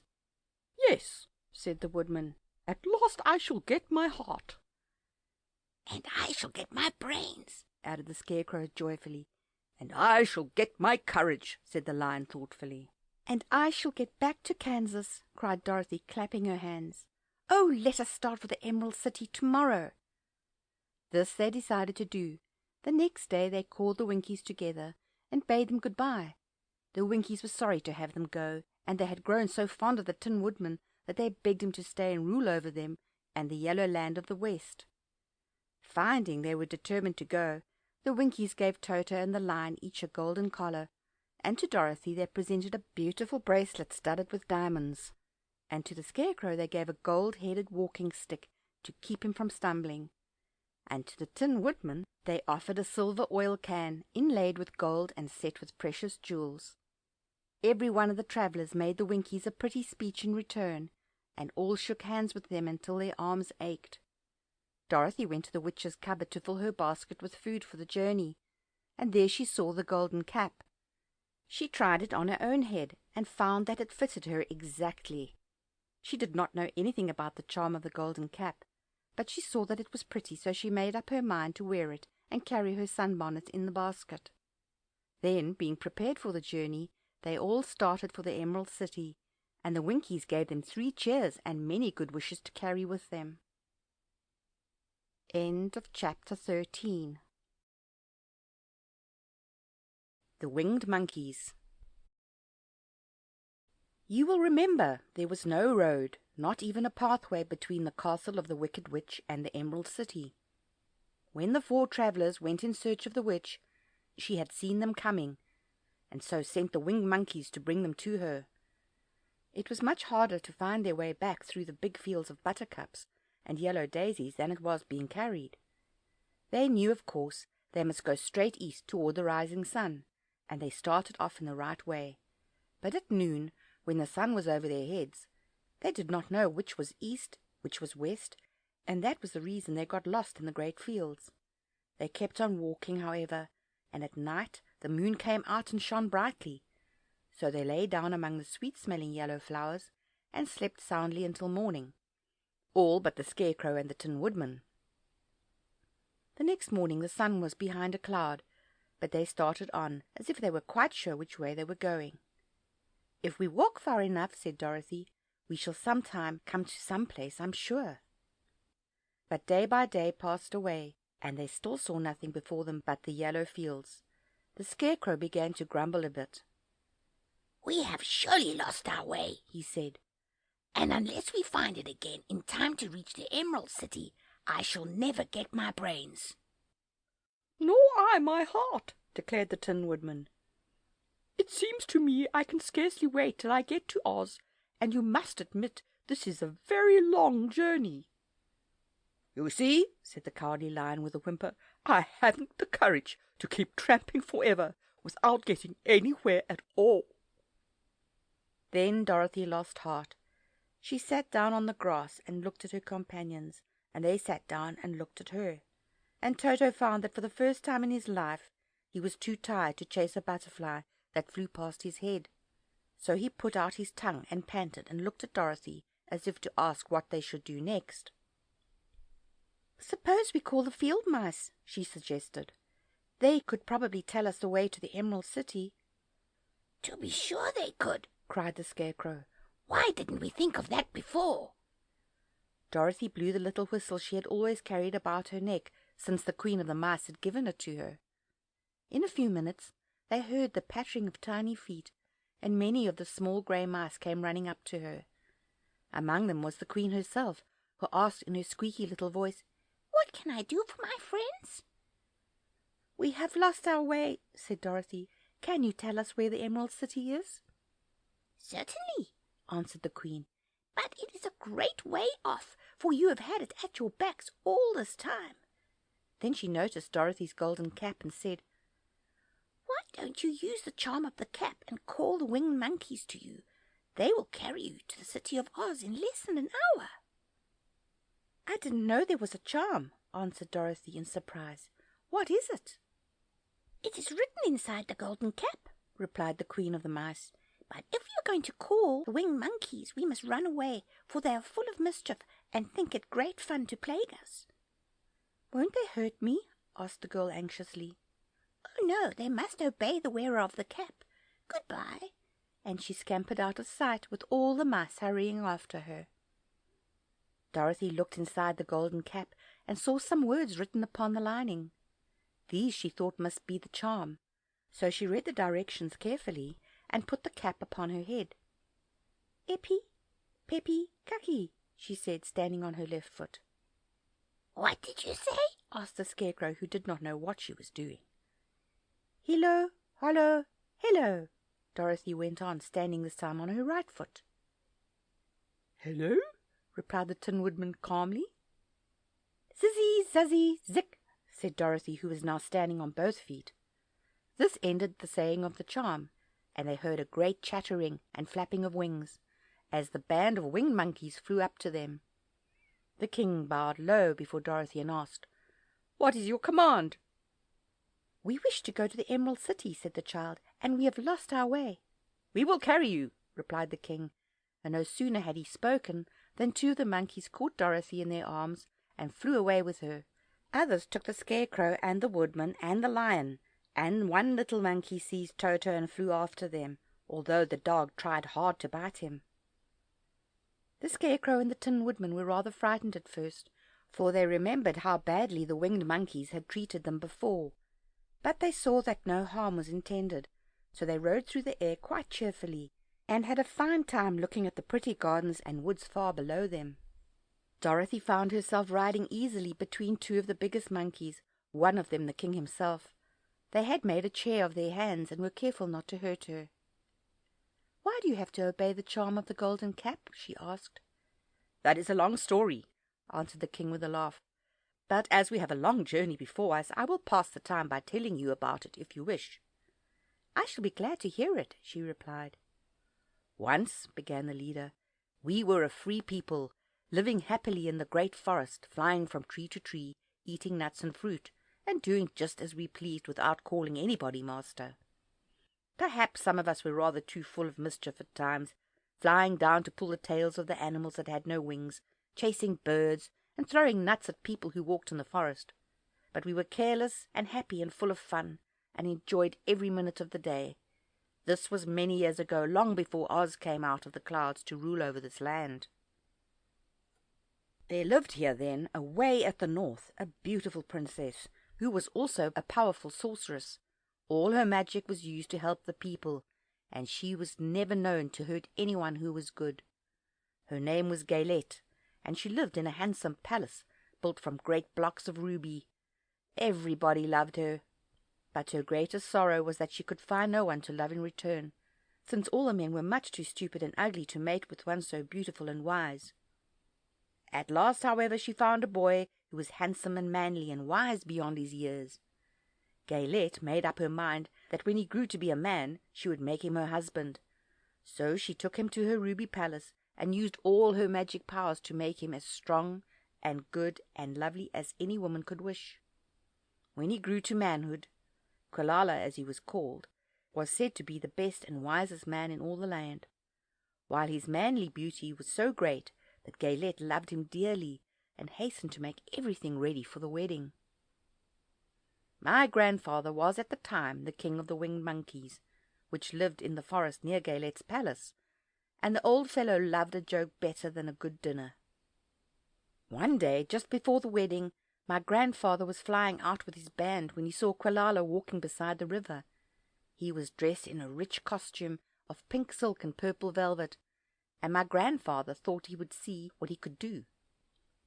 At his word, the band flew down and seized Quilala, carried him in their arms until they were over the middle of the river, and then dropped him into the water. "Swim out, my fine fellow," cried my grandfather, "and see if the water has spotted your clothes." Quilala was much too wise not to swim, and he was not in the least spoiled by all his good fortune. He laughed when he came to the top of the water and swam into shore, but when Gaylette came running out to him, she found his silks and velvet all ruined by the river. The princess was very angry, and she knew of course who did it. She had all the winged monkeys brought before her, and she said at first that their wings should be tied, and they should be treated as they had treated Quilala, and dropped in the river. But my grandfather pleaded hard, for he knew the monkeys would drown in the river with their wings tied, and Quilala said a kind word for them also, so that Gaylette finally spared them, on condition that the winged monkeys should ever after do 3 times the bidding of the owner of the golden cap. This cap had been made for a wedding present to Quilala, and it is said to have cost the princess half her kingdom. Of course my grandfather and all the other monkeys at once agreed to the condition, and that is how it happens that we are 3 times the slaves of the owner of the golden cap, whomsoever he may be. But what became of them? Asked Dorothy, who had been greatly interested in the story. Quilala, being the first owner of the golden cap, replied the monkey, he was the first to lay his wishes upon us. As his bride could not bear the sight of us, he called us all to him in the forest after he had married her, and ordered us to always keep where she could never set eyes on a winged monkey, which we were glad to do, for we were all afraid of her. This was all we ever had to do until the golden cap fell into the hands of the Wicked Witch of the West, who made us enslave the Winkies, and afterward drive Oz himself out of the land of the West. Now the golden cap is yours, and 3 times you have the right to lay your wishes upon us." As the Monkey King finished his story, Dorothy looked down and saw the green shining walls of the Emerald City before them. She wondered at the rapid flight of the monkeys, but was glad the journey was over. The strange creatures set the travellers down carefully before the gate of the city. The king bowed low to Dorothy, and then flew swiftly away, followed by all his band. "That was a good ride," said the little girl. "Yes, and a quick way out of our troubles," replied the lion. "How lucky it was you brought away that wonderful cap." End of chapter 14. The Discovery of Oz the Terrible. The 4 travellers walked up to the great gate of the Emerald City and rang the bell. After ringing several times, it was opened by the same guardian of the gate they had met before. "What, are you back again?" he asked in surprise. "Do you not see us?" answered the Scarecrow. "But I thought you had gone to visit the Wicked Witch of the West." "We did visit her," said the Scarecrow. "And she let you go again?" asked the man in wonder. "She could not help it, for she is melted," explained the Scarecrow. "Melted? Well, that is good news indeed," said the man. "Who melted her?" "It was Dorothy," said the lion gravely. "Good gracious!" exclaimed the man, and he bowed very low indeed before her. Then he led them into his little room and locked the spectacles from the great box on all their eyes, just as he had done before. Afterward they passed on through the gate into the Emerald City, and when the people heard from the guardian of the gate that they had melted the Wicked Witch of the West, they all gathered around the travellers and followed them in a great crowd to the palace of Oz. The soldier with the green whiskers was still on guard before the door, but he let them in at once, and they were again met by the beautiful green girl, who showed each of them to their old rooms at once, so they might rest until the great Oz was ready to receive them. The soldier had the news carried straight to Oz that Dorothy and the other travellers had come back again, after destroying the Wicked Witch, but Oz made no reply. They thought the great wizard would send for them at once, but he did not. They had no word from him the next day, nor the next, nor the next. The waiting was tiresome and wearing, and at last they grew vexed that Oz should treat them in so poor a fashion, after sending them to undergo hardships and slavery. So the Scarecrow at last asked the green girl to take another message to Oz, saying if they did not let them in to see him at once, they would call the winged monkeys to help them, and find out whether he kept his promises or not. When the wizard was given this message, he was so frightened that he sent word for them to come to the throne room at 4 minutes after 9 o'clock the next morning. He had once met the winged monkeys in the land of the West, and did not wish to meet them again. The 4 travellers passed a sleepless night, each thinking of the gift Oz had promised to bestow upon him. Dorothy fell asleep only once, and then she dreamed she was in Kansas, where Aunt Em was telling her how glad she was to have her little girl at home again. Promptly at 9 o'clock the next morning, the green-whiskered soldier came to them, and 4 minutes later they all went into the throne room of the great Oz. Of course, each one of them expected to see the wizard in the shape he had taken before, and all were greatly surprised when they looked about and saw no one at all in the room. They kept close to the door, and closer to one another, for the stillness of the empty room was more dreadful than any of the forms they had seen Oz take. Presently they heard a voice, seeming to come from somewhere near the top of the great dome, and it said solemnly, "I am Oz, the great and terrible. Why do you seek me?" They looked again in every part of the room, and then seeing no one, Dorothy asked, "Where are you?" "I am everywhere," answered the voice, "but to the eyes of common mortals I am invisible. I will now seat myself upon my throne, that you may converse with me." Indeed, the voice seemed just then to come straight from the throne itself. So they walked toward it and stood in a row while Dorothy said, "We have come to claim our promise, O Oz." "What promise?" asked Oz. "You promised to send me back to Kansas when the Wicked Witch was destroyed," said the girl. "And you promised to give me brains," said the Scarecrow. "And you promised to give me a heart," said the Tin Woodman. "And you promised to give me courage," said the Cowardly Lion. "Is the Wicked Witch really destroyed?" asked the voice, and Dorothy thought it trembled a little. "Yes," she answered, "I melted her with a bucket of water." "Dear me," said the voice, "how sudden! Well, come to me tomorrow, for I must have time to think it over." "You've had plenty of time already," said the Tin Woodman angrily. "We shan't wait a day longer," said the Scarecrow. "You must keep your promises to us," exclaimed Dorothy. The Lion thought it might be as well to frighten the Wizard, so he gave a large, loud roar, which was so fierce and dreadful that Toto jumped away from him in alarm and tipped over the screen that stood in a corner. As it fell with a crash, they looked that way, and the next moment all of them were filled with wonder, for they saw, standing in just the spot the screen had hidden, a little old man with a bald head and a wrinkled face, who seemed to be as much surprised as they were. The Tin Woodman, raising his axe, rushed towards the little man and cried out, "Who are you?" "I'm Oz the Great and Terrible," said the little man in a trembling voice. "But don't strike me, please don't, and I'll do anything you want me to." Our friends looked at him in surprise and dismay. "I thought Oz was a great head," said Dorothy. "And I thought Oz was a lovely lady," said the Scarecrow. "And I thought Oz was a terrible beast," said the Tin Woodman. "And I thought Oz was a ball of fire," exclaimed the Lion. "No, you're all wrong," said the little man meekly. "I have been making believe." "Making believe!" cried Dorothy. "Are you not a great wizard?" "Hush, my dear," he said. "Don't speak so loud, or you will be overheard, and I should be ruined. I'm supposed to be a great wizard." "And aren't you?" she asked. "Not a bit of it, my dear. I'm just a common man." "You're more than that," said the Scarecrow in a grieved tone. "You're a humbug." "Exactly so," declared the little man, rubbing his hands together as if it pleased him. "I am a humbug."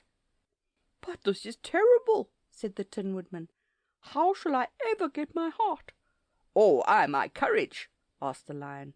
"Or I my brains," wailed the Scarecrow, wiping the tears from his eyes with his coat sleeve. "My dear friends," said Oz, "I pray you not to speak of these little things. Think of me and the terrible trouble I'm in at being found out." "Doesn't anyone else know you are a humbug?" asked Dorothy. "No one knows it but you four and myself," replied Oz. "I have fooled everyone for so long that I thought I should never be found out. It was a great mistake my ever letting you into the throne room. Usually I will not see even my subjects, and so they believe I am something terrible." "But I don't understand," said Dorothy in bewilderment. "How was it that you appeared to me as a great head?" "That was one of my tricks," answered Oz. "Step this way, please, and I will tell you all about it." He led the way to a small chamber in the rear of the throne room, and they all followed him. He pointed to one corner, in which lay the great head, made out of many thicknesses of paper, and with a carefully painted face. "This I hung from the ceiling by a wire," said Oz. "I stood behind the screen and pulled a thread to make the eyes move and the mouth open." "But how about the voice?" she inquired.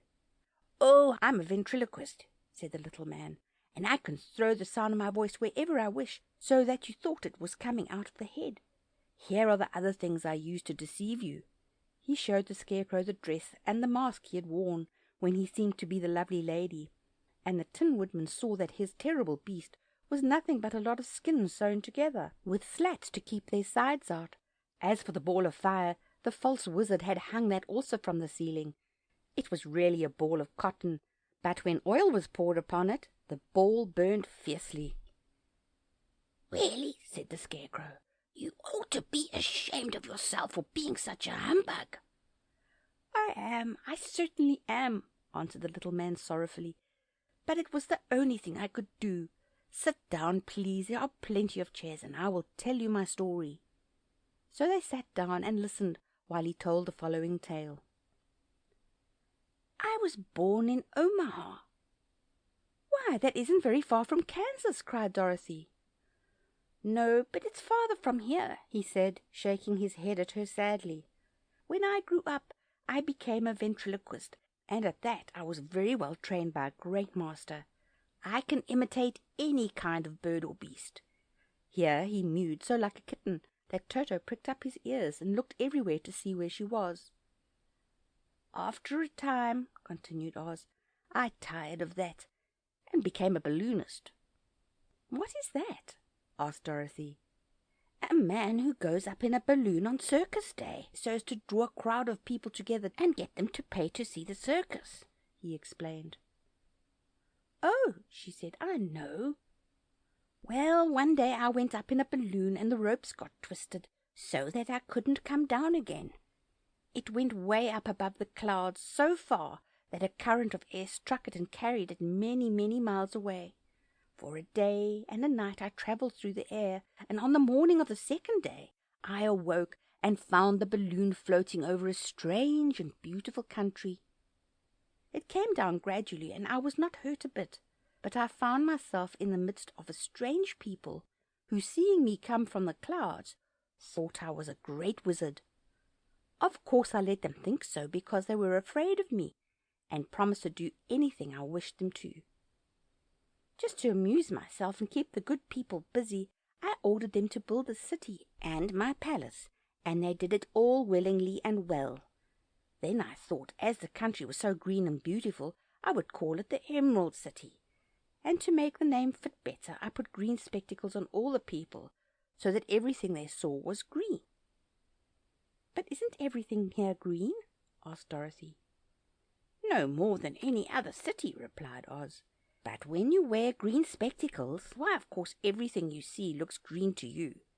The Emerald City was built a great many years ago, for I was a young man when the balloon brought me here, and I am a very old man now.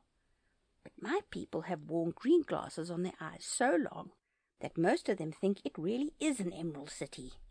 And it certainly is a beautiful place, abounding in jewels and precious metals, and every good thing that is needed to make one happy. I have been good to the people, and they like me. But ever since this palace was built, I have shut myself up and would not see any of them. One of my greatest fears was the witches, for while I had no magical powers at all, I soon found out that the witches were really able to do wonderful things.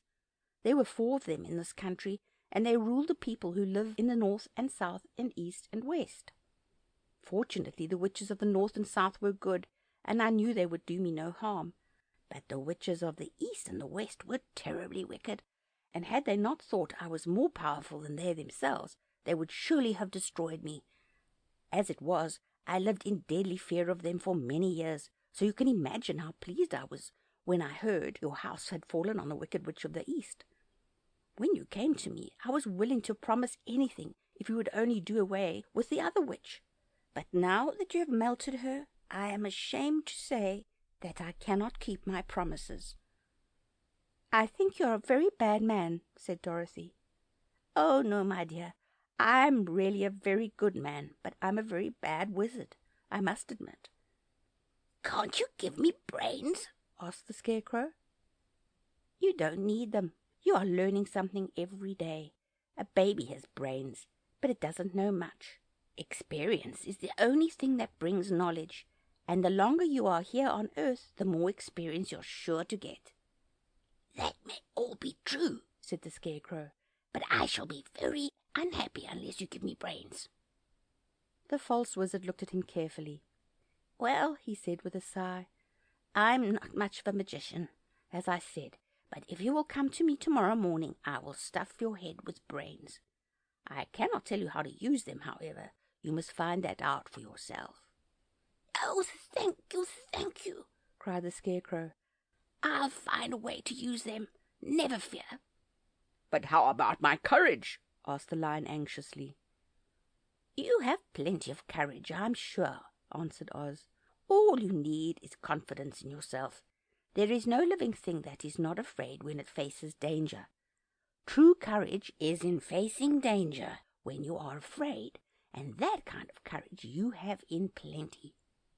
Perhaps I have, but I'm scared just the same, said the Lion. I shall really be very unhappy unless you give me the sort of courage that makes one forget he's afraid. Very well, I will give you that sort of courage tomorrow, replied Oz. How about my heart? asked the Tin Woodman. Why, as for that, answered Oz, I think you are wrong to want a heart. It makes most people unhappy. If only you knew it, you are in luck not to have a heart. That must be a matter of opinion, said the Tin Woodman. For my part, I will bear all the unhappiness without a murmur, if you will give me the heart. Very well, answered Oz meekly. Come to me tomorrow, and you shall have a heart. I have played wizard for so many years that I may as well continue the part a little longer. And now, said Dorothy, how am I to get back to Kansas? We shall have to think about that, replied the little man. Give me 2 or 3 days to consider the matter, and I'll try and find a way to carry you over the desert. In the meantime, you shall all be treated as my guests, and while you live in the palace, my people will wait upon you and obey your slightest wish. There is only one thing I ask in return for my help, such as it is. You must keep my secret and tell no one I am a humbug. They agreed to say nothing of what they had learned, and went back to their rooms in high spirits. Even Dorothy had hope that the great and terrible Humbug, as she called him, would find a way to send her back to Kansas, and if he did that, she was willing to forgive him everything. End of chapter 15. The Magic Art of the Great Humbug. Next morning, the Scarecrow said to his friends, Congratulate me. I'm going to Oz to get my brains at last. When I return, I shall be as other men are. I have always liked you as you were, said Dorothy simply. It is kind of you to like a Scarecrow, he replied. But surely you will think more of me when you hear the splendid thoughts my new brain is going to turn out. Then he said goodbye to them all in a cheerful voice, and went to the throne room, where he rapped upon the door. Come in, said Oz. The Scarecrow went in and found the little man sitting down by the window, engaged in deep thought. I have come for my brains, remarked the Scarecrow a little uneasily. Oh, yes. Sit down in that chair, please, replied Oz. You must excuse me for taking your head off, but I shall have to do it in order to put your brains in their proper place. That's all right, said the Scarecrow. You are quite welcome to take my head off, as long as it will be a better one when you put it on again. So the wizard unfastened his head and emptied out the straw. Then he entered the back room and took up a measure of bran, which he mixed with a great many pins and needles. Having shaken them together thoroughly, he filled the top of the Scarecrow's head with the mixture, and stuffed the rest of the space with straw to hold it in place. When he had fastened the Scarecrow's head on his body again, he said to him, Hereafter you will be a great man, for I have given you a lot of brand new brains. The Scarecrow was both pleased and proud at the fulfillment of his greatest wish, and having thanked Oz warmly, he went back to his friends. Dorothy looked at him curiously. His head was quite bulging out at the top with brains. How do you feel? She asked. I feel wise indeed, he answered earnestly. When I get used to my brains, I shall know everything. Why are those needles and pins sticking out of your head? Asked the Tin Woodman. That is proof that he is sharp, remarked the Lion. Well, I must go to Oz and get my heart, said the Woodman. So he walked to the throne room and knocked at the door. Come in, called Oz, and the Woodman entered and said, I have come for my heart. Very well, answered the little man, but I shall have to cut a hole in your breast, so I can put your heart in the right place. I hope it won't hurt you. Oh, no, answered the Woodman. I shall not feel it at all." So Oz bought a pair of tinner's shears and cut a small square hole in the left side of the Tin Woodman's breast. Then going to a chest of drawers, he took out a pretty heart made entirely of silk and stuffed with sawdust. "Isn't it a beauty?" he asked. "It is indeed," replied the Woodman, who was greatly pleased. "But is it a kind heart?" "Oh, very," answered Oz. He put the heart in the Woodman's breast, and then replaced the square of tin, soldering it neatly together where it had been cut. "There," said he, "now you have a heart that any man might be proud of. I'm sorry I had to put a patch on your breast, but it really couldn't be helped." "Never mind the patch," exclaimed the happy Woodman. "I am very grateful to you, and shall never forget your kindness." "Don't speak of it," replied Oz. Then the Tin Woodman went back to his friends, who wished him every joy on account of his good fortune. The Lion now walked to the throne room and knocked at the door. "Come in," said Oz. "I have come for my courage," announced the Lion, entering the room. "Very well," answered the little man. "I will get it for you." He went to a cupboard and, reaching up to a high shelf, took down a square green bottle, the contents of which he poured into a green gold dish, beautifully carved. Placing this before the Cowardly Lion, who sniffed at it as if he did not like it, the wizard said, "Drink." "What is it?" asked the Lion. "Well," answered Oz, "if it were inside of you, it would be courage. You know, of course, that courage is always inside one, so that this really cannot be called courage until you have swallowed it. Therefore, I advise you to drink it as soon as possible." The Lion hesitated no longer, but drank till the dish was empty.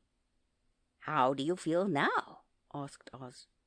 "Full of courage," replied the Lion, who went joyfully back to his friends to tell them of his good fortune. Oz, left to himself, smiled to think of his success in giving the Scarecrow and the Tin Woodman and the Lion exactly what they thought they wanted. "How can I help being a humbug," he said, "when all these people make me do things that everybody knows can't be done? It was easy to make the Scarecrow and the Lion and the Woodman happy, because they imagined I could do anything. But it will take more than imagination to carry Dorothy back to Kansas, and I'm sure I don't know how it can be done." End of chapter 16. How the balloon was launched. For 3 days Dorothy heard nothing from Oz. These were sad days for the little girl, although her friends were all quite happy and contented. The Scarecrow told them there were wonderful thoughts in his head, but he would not say what they were because he knew no one could understand them but himself. When the Tin Woodman walked about, he felt his heart rattling around in his breast, and he told Dorothy he had discovered it to be a kinder and more tender heart than the one he had owned when he was made of flesh. The Lion declared he was afraid of nothing on earth, and would gladly face an army of men or a dozen of the fierce Kalidas. Thus each of the little party was satisfied except Dorothy, who longed more than ever to get back to Kansas. On the 4th day, to her great joy, Oz sent for her, and when she entered the throne room he said pleasantly, "Sit down, my dear. I think I have found a way to get you out of this country." "And back to Kansas?"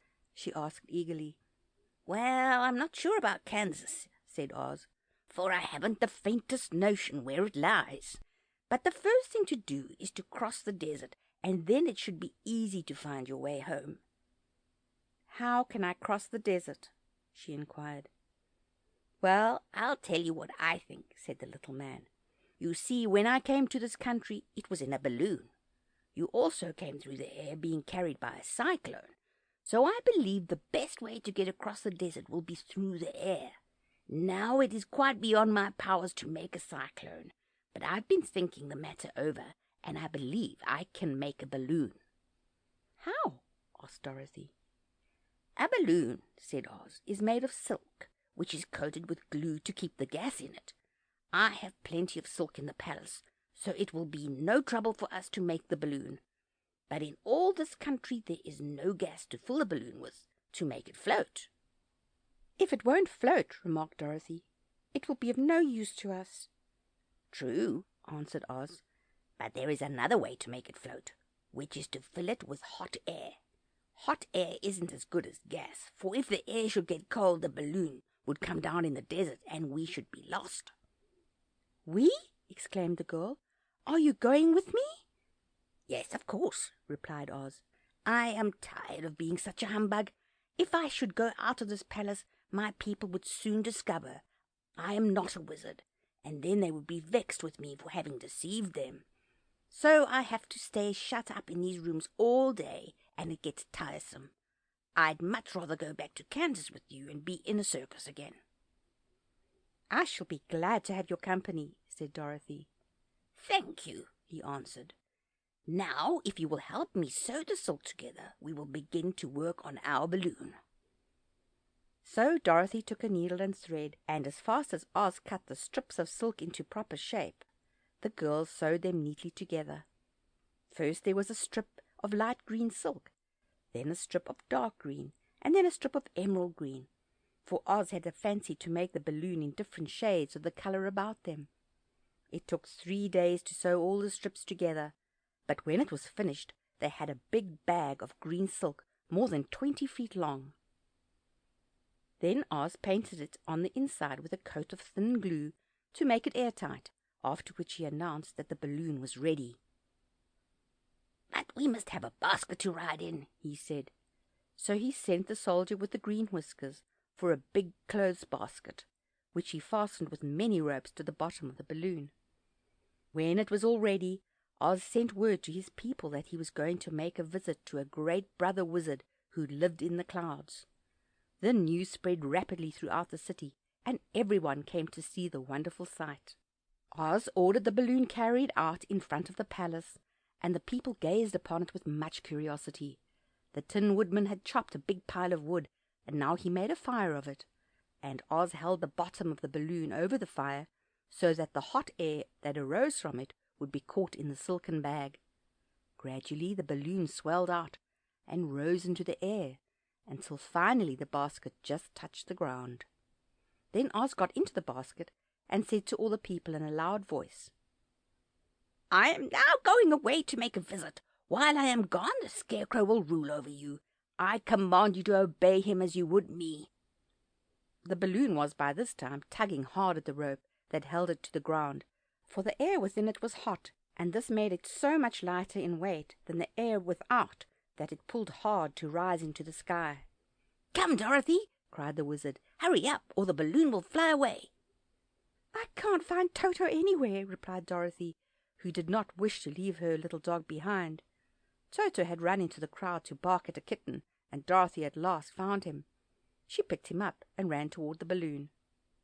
She was within a few steps of it, and Oz was holding out his hands to help her into the basket, when crack went the ropes, and the balloon rose into the air without her. "Come back!" she screamed. "I want to go too!" "I can't come back, my dear," called Oz from the basket. "Goodbye!" "Goodbye!" shouted everyone, and all eyes were turned upward to where the wizard was riding in the basket, rising every moment farther and farther into the sky.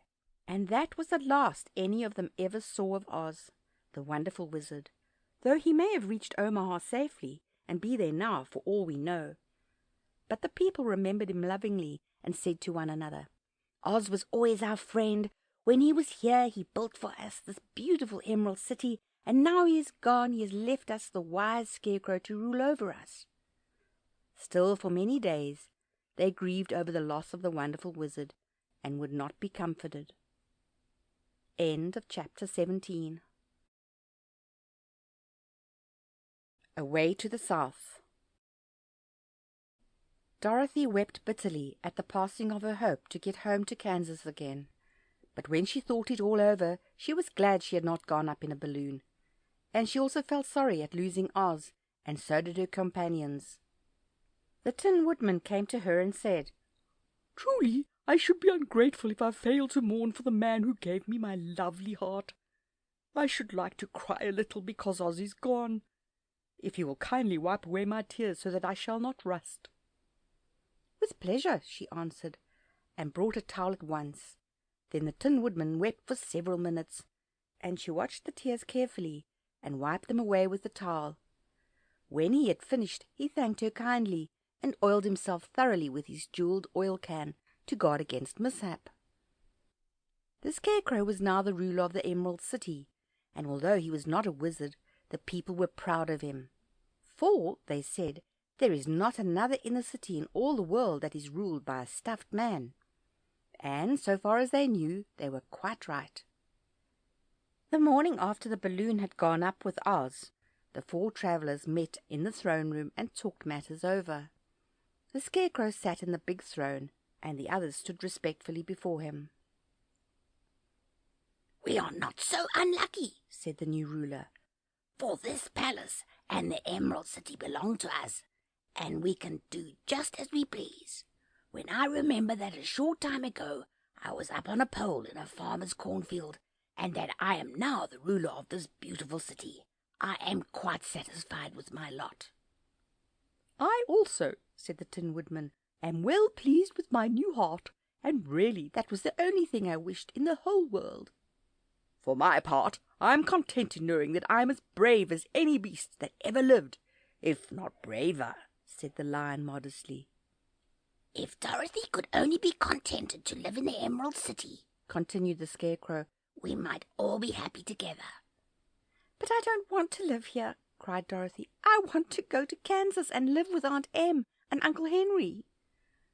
"Well then, what can be done?" inquired the Woodman. The Scarecrow decided to think, and he thought so hard that the pins and needles began to stick out of his brains. Finally he said, "Why not call the winged monkeys and ask them to carry you over the desert?" "I never thought of that," said Dorothy joyfully. "It's just the thing. I'll go at once for the golden cap." When she brought it to the throne room, she spoke the magic words, and soon the band of winged monkeys flew in through an open window and stood beside her. "This is the second time you have called us," said the Monkey King, bowing before the little girl. "What do you wish?" "I want you to fly with me to Kansas," said Dorothy. But the Monkey King shook his head. "That cannot be done," he said. "We belong to this country alone, and cannot leave it. There has never been a winged monkey in Kansas yet, and I suppose there never will be, for they don't belong there. We shall be glad to serve you in any way in our power, but we cannot cross the desert. Goodbye." And with another bow the Monkey King spread his wings and flew away through the window, followed by all his band. Dorothy was almost ready to cry with disappointment. "I have wasted the charm of the golden cap to no purpose," she said, "for the winged monkeys cannot help me." "It is certainly too bad," said the tender-hearted Woodman. The Scarecrow was thinking again, and his head bulged out so horribly that Dorothy feared it would burst.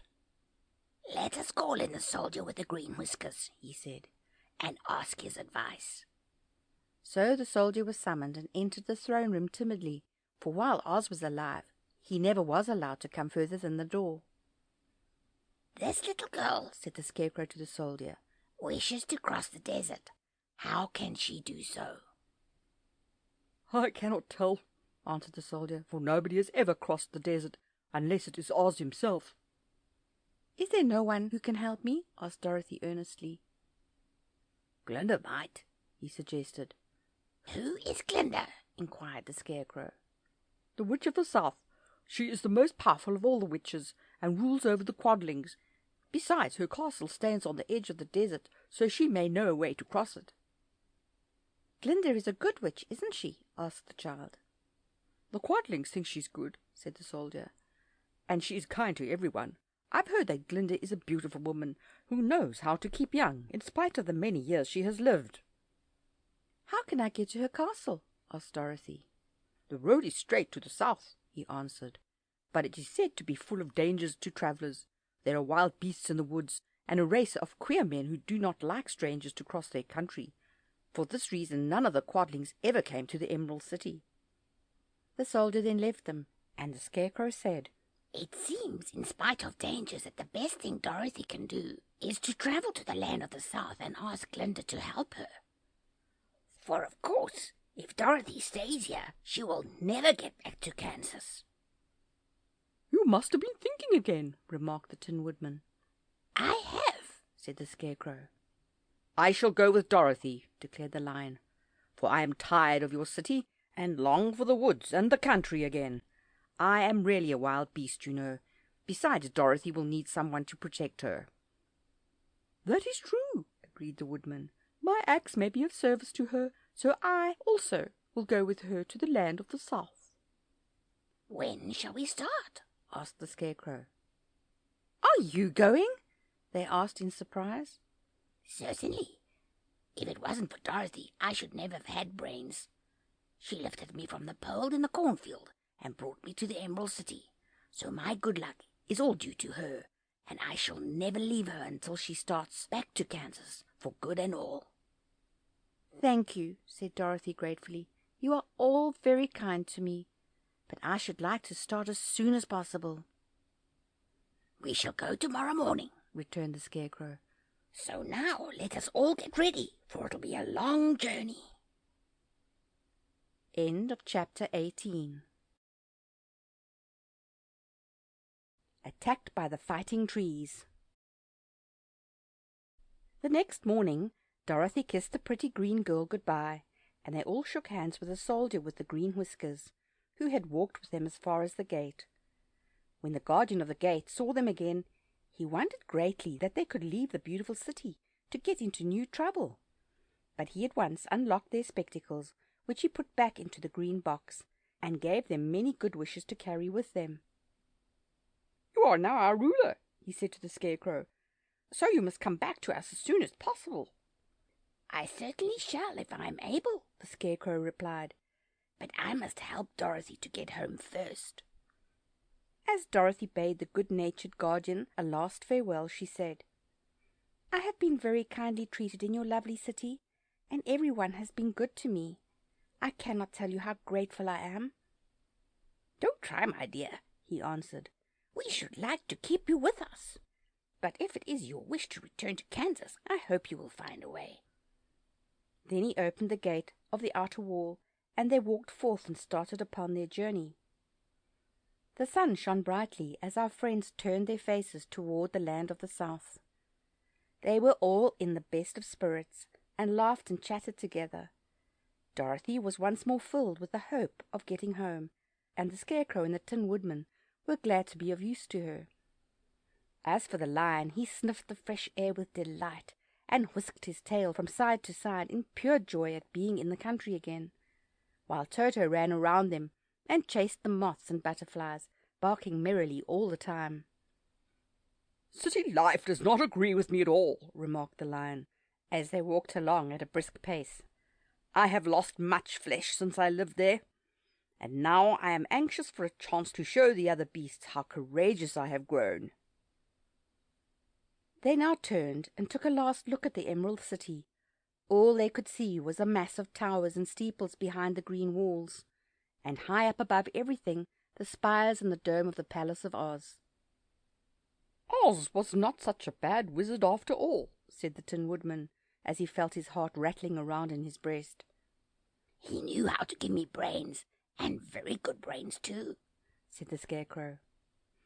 If Oz had taken a dose of the same courage he gave me, added the Lion, he would have been a brave man. Dorothy said nothing. Oz had not kept the promise he made her, but he had done his best, so she forgave him. As he said, he was a good man, even if he was a bad wizard. The first day's journey was through the green fields and bright flowers that stretched about the Emerald City on every side. They slept that night on the grass, with nothing but the stars over them, and they rested very well indeed. In the morning they travelled on until they came to a thick wood. There was no way of going around it, for it seemed to extend to the right and left as far as they could see, and besides they did not dare change the direction of their journey for fear of getting lost. So they looked for a place where it would be easiest to get into the forest. The Scarecrow, who was in the lead, finally discovered a big tree with such wide spreading branches that there was room for the party to pass underneath. So he walked forward to the tree, but just as he came under the first branches, they bent down and twined around him, and the next minute he was raised from the ground and flung headlong among his fellow travellers. This did not hurt the Scarecrow, but it surprised him, and he looked rather dizzy when Dorothy picked him up. "Here is another space between the trees," called the Lion. "Let me try it first," said the Scarecrow, "for it doesn't hurt me to get thrown about." He walked up to another tree as he spoke, but its branches immediately seized him and tossed him back again. "This is strange," exclaimed Dorothy. "What shall we do?" "The trees seem to have made up their minds to fight us and stop our journey," remarked the Lion. "I believe I will try it myself," said the Woodman, and shouldering his axe he marched up to the first tree that had handled the Scarecrow so roughly. When a big branch bent down to seize him, the Woodman chopped at it so fiercely that he cut it in two. At once the tree began shaking all its branches as if in pain, and the Tin Woodman passed safely under it. "Come on," he shouted to the others. "Be quick!" They all ran forward and passed under the tree without injury, except Toto, who was caught by a small branch and shaken until he howled. But the Woodman promptly chopped off the branch and set the little dog free. The other trees of the forest did nothing to keep them back, so they made up their minds that only the first row of trees could bend down their branches, and that probably these were the policemen of the forest, and given this wonderful power in order to keep strangers out of it. The four travellers walked with ease through the trees until they came to the further edge of the wood. Then, to their surprise, they found before them a high wall, which seemed to be made of white china. It was smooth like the surface of a dish, and higher than their heads. "What shall we do now?" asked Dorothy. "I will make a ladder," said the Tin Woodman, "for we certainly must climb over the wall." End of chapter 19. The Dainty China Country. While the Woodman was making a ladder from wood which he found in the forest, Dorothy lay down and slept, for she was tired by the long walk. The Lion also curled himself up to sleep, and Toto lay beside him. The Scarecrow watched the Woodman while he worked, and said to him, "I cannot think why this wall is here, nor what it is made of." "Rest your brains and do not worry about the wall," replied the Woodman. "When we have climbed over it, we shall know what is on the other side." After a time the ladder was finished. It looked clumsy, but the Tin Woodman was sure it was strong and would answer their purpose. The Scarecrow waked Dorothy and the Lion and Toto, and told them that the ladder was ready. The Scarecrow climbed up the ladder first, but he was so awkward that Dorothy had to follow close behind and keep him from falling off. When he got his head over the top of the wall, the Scarecrow said, "Oh, my!" "Go on," exclaimed Dorothy. So the Scarecrow climbed further up and sat down on top of the wall, and Dorothy put her head over and cried, "Oh, my!" just as the Scarecrow had done. Then Toto came up and immediately began to bark, but Dorothy made him be still. The Lion climbed the ladder next, and the Tin Woodman came last, but both of them cried, "Oh, my!" as soon as they looked over the wall. When they were all sitting in a row on the top of the wall, they looked down and saw a strange sight.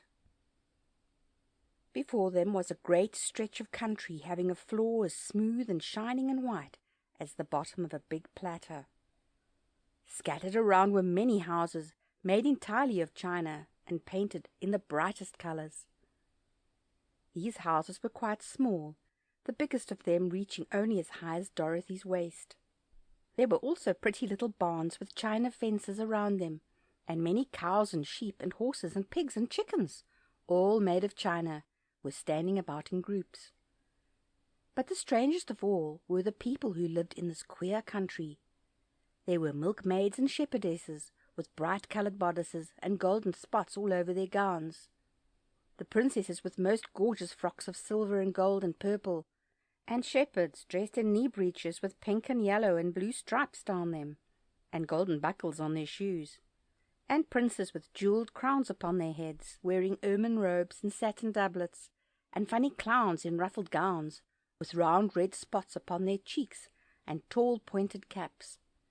And strangest of all, these people were all made of china, even to their clothes, and were so small that the tallest of them was no higher than Dorothy's knee.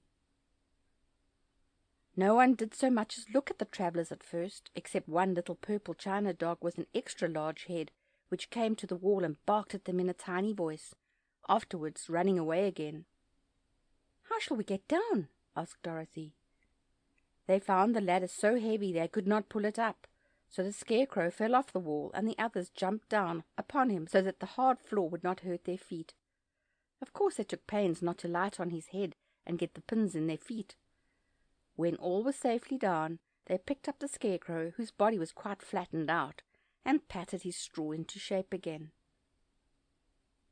"We must cross this strange place in order to get to the other side," said Dorothy, "for it would be unwise for us to go any other way except due south." They began walking through the country of the China people, and the first thing they came to was a China milkmaid milking a China cow.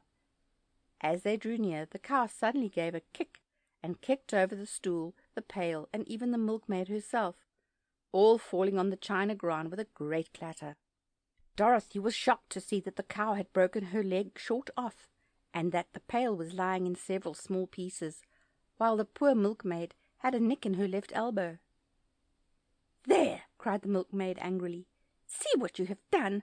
My cow has broken her leg, and I must take her to the mender's shop and have it glued on again.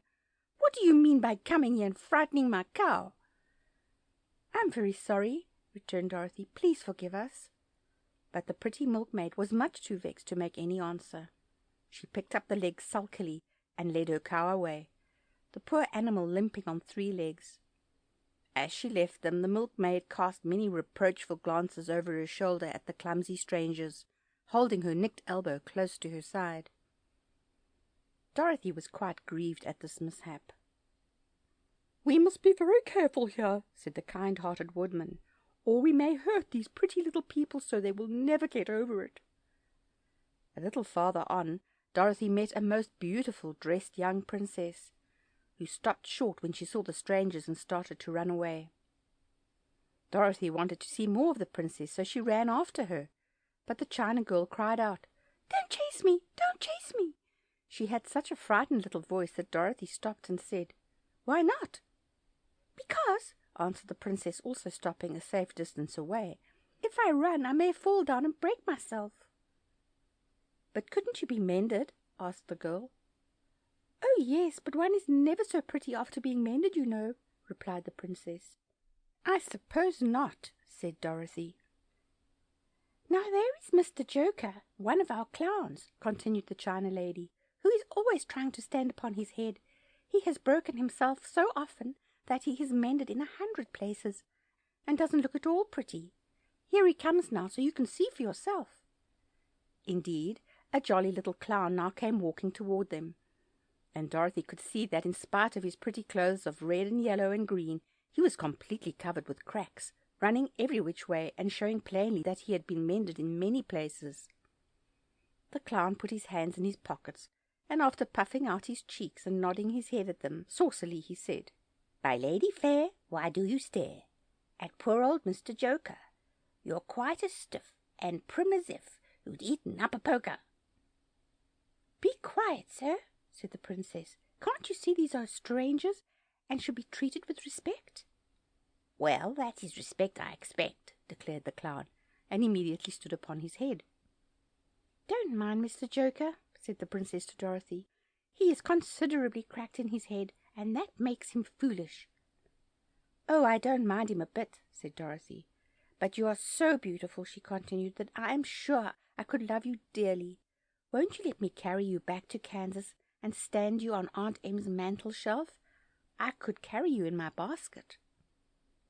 "That would make me very unhappy," answered the China princess. "You see, here in our own country we live contentedly, and can talk and move around as we please. But whenever any of us are taken away, our joints at once stiffen, and we can only stand straight and look pretty. Of course that is all that is expected of us when we are on mantel shelves and cabinets and drawing-room tables, but our lives are much pleasanter here in our own country." "I would not make you unhappy for all the world," exclaimed Dorothy, "so I'll just say goodbye." "Goodbye," replied the princess. They walked carefully through the China country. The little animals and all the people scampered out of their way, fearing the strangers would break them, and after an hour or so the travellers reached the other side of the country and came to another China wall. It was not as high as the first, however, and by standing upon the lion's back they all managed to scramble to the top. Then the lion gathered his legs under him and jumped on the wall. But just as he jumped, he upset a china church with his tail and smashed it all to pieces. "That was too bad," said Dorothy. "But really I think we are lucky in not doing these little people more harm than breaking a cow's leg and a church. They are all so brittle." "They are indeed," said the Scarecrow, "and I'm thankful I am made of straw and cannot be easily damaged. There are worse things in the world than being a scarecrow." End of chapter 20. The Lion becomes King of Beasts. After climbing down from the China wall, the travellers found themselves in a disagreeable country, full of bogs and marshes, and covered with tall, rank grass. It was difficult to walk far without falling into muddy holes, for the grass was so thick that it hid them from sight. However, by carefully picking their way, they got safely along until they reached solid ground. But here the country seemed wilder than ever, and after a long and tiresome walk through the underbrush, they entered another forest, where the trees were bigger and older than any they had ever seen. "This forest is perfectly delightful," declared the lion, looking around him with joy. "Never have I seen a more beautiful place." "It seems gloomy," said the Scarecrow. "Not a bit of it," answered the lion. "I should like to live here all my life. See how soft the dried leaves are under your feet, and how rich and green the moss is that clings to these old trees. Surely no wild beast could wish a pleasanter home." "Perhaps there are wild beasts in the forest now," said Dorothy. "I suppose there are," returned the lion, "but I do not see any of them about."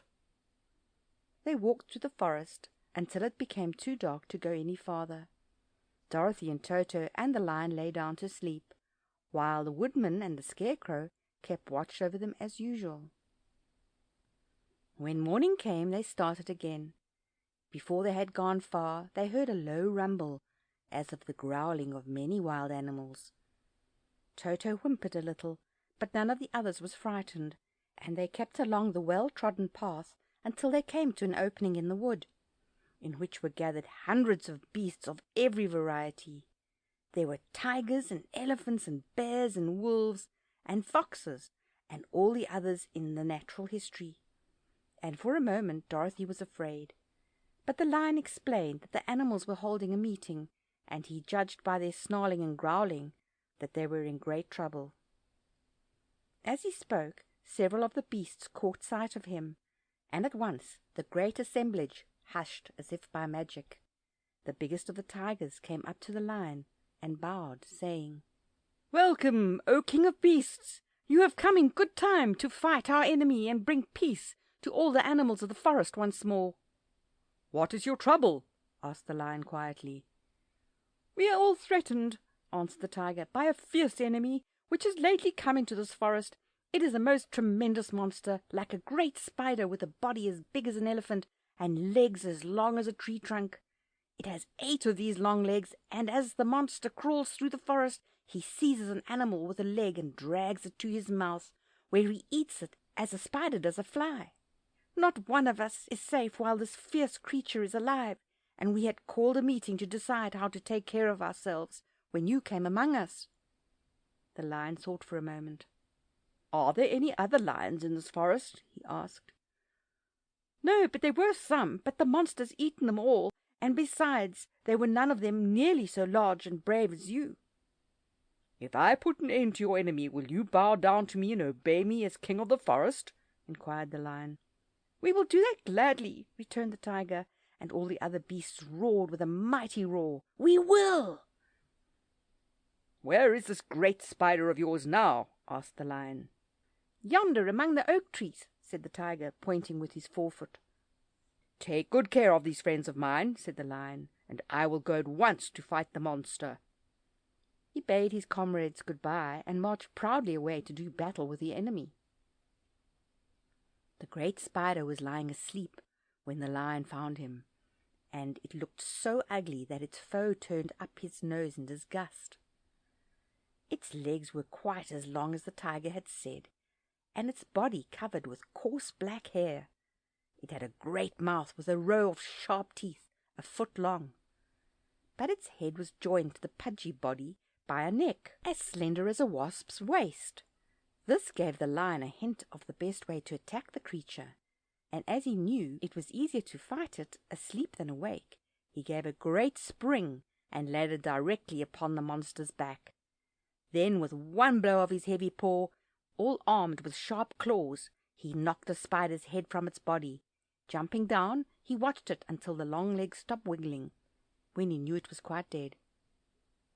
The lion went back to the opening where the beasts of the forest were waiting for him, and said proudly, "You need fear your enemy no longer." Then the beasts bowed down to the lion as their king, and he promised to come back and rule over them as soon as Dorothy was safely on her way to Kansas. End of chapter 21. The Country of the Quadlings. The four travellers passed through the rest of the forest in safety, and when they came out of its gloom, saw before them a steep hill, covered from top to bottom with great pieces of rock. "That will be a hard climb," said the Scarecrow, "but we must get over the hill nevertheless." So he led the way, and the others followed. They had nearly reached the first rock when they heard a rough voice cry out, "Keep back!" "Who are you?" asked the Scarecrow. Then a head showed itself over the rock, and the same voice said, "This hill belongs to us, and we don't allow anyone to cross it." "But we must cross it," said the Scarecrow. "We are going to the country of the Quadlings." "But you shall not," replied the voice, and there stepped from behind the rock the strangest man the travellers had ever seen. He was quite short and stout, and had a big head, which was flat at the top and supported by a thick neck full of wrinkles. But he had no arms at all, and seeing this, the Scarecrow did not fear that so helpless a creature could prevent them from climbing the hill, so he said, "I am sorry not to do as you wish, but we must pass over your hill whether you like it or not." And he walked boldly forward. As quick as lightning, the man's head shot forward, and his neck stretched out until the top of the head, where it was flat, struck the Scarecrow in the middle and sent him tumbling over and over down the hill. Almost as quickly as it came, the head went back to the body, and the man laughed harshly as he said, "Ah, it isn't as easy as you think." A chorus of boisterous laughter came from the other rocks, and Dorothy saw hundreds of the armless hammerheads upon the hillside, one behind every rock.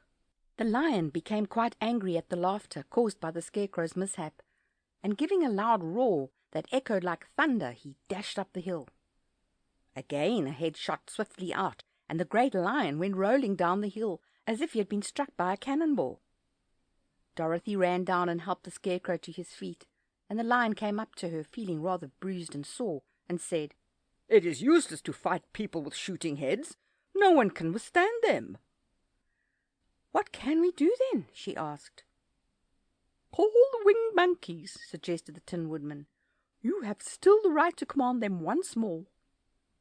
"Very well," she answered, and putting on the golden cap, she uttered the magic words. The monkeys were as prompt as ever, and in a few moments the entire band stood before her.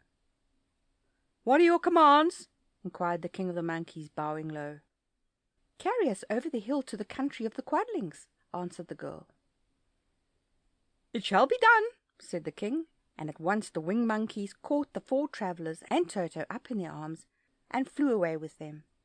As they passed over the hill, the hammerheads yelled with vexation and shot their heads high in the air, but they could not reach the winged monkeys, which carried Dorothy and her comrades safely over the hill and set them down in the beautiful country of the Quadlings. "This is the last time you can summon us," said the leader to Dorothy. "So goodbye, and good luck to you." "Goodbye, and thank you very much," returned the girl, and the monkeys rose into the air and were out of sight in a twinkling. The country of the Quadlings seemed rich and happy.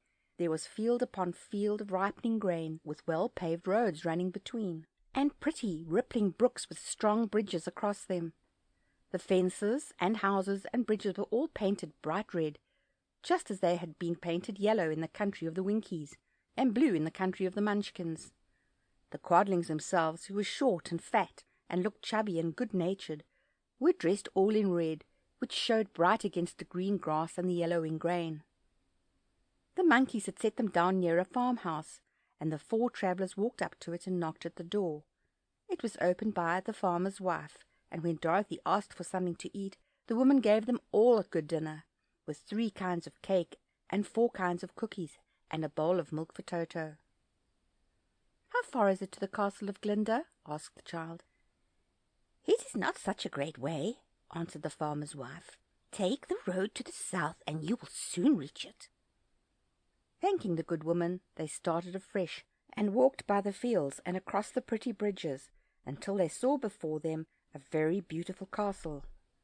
Before the gates were 3 young girls, dressed in handsome red uniforms trimmed with gold braid. And as Dorothy approached, one of them said to her, "Why have you come to the south country?" "To see the good witch who rules here," she answered. "Will you take me to her?" "Let me have your name, and I will ask Glinda if she will receive you." They told who they were, and the girl soldier went into the castle. After a few moments she came back to say that Dorothy and the others were to be admitted at once. End of chapter 22. The Good Witch grants Dorothy's wish.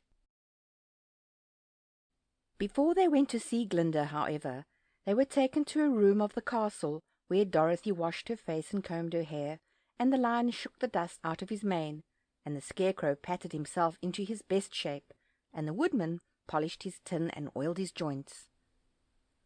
When they were all quite presentable, they followed the soldier girl into a big room, where the witch Glinda sat upon a throne of rubies. She was both beautiful and young to their eyes. Her hair was a rich red in colour, and fell in flowing ringlets over her shoulders. Her dress was pure white, but her eyes were blue, and they looked kindly upon the little girl. "What can I do for you, my child?" she asked. Dorothy told the witch all her story, how the cyclone had brought her to the land of Oz, how she had found her companions, and of the wonderful adventures they had met with.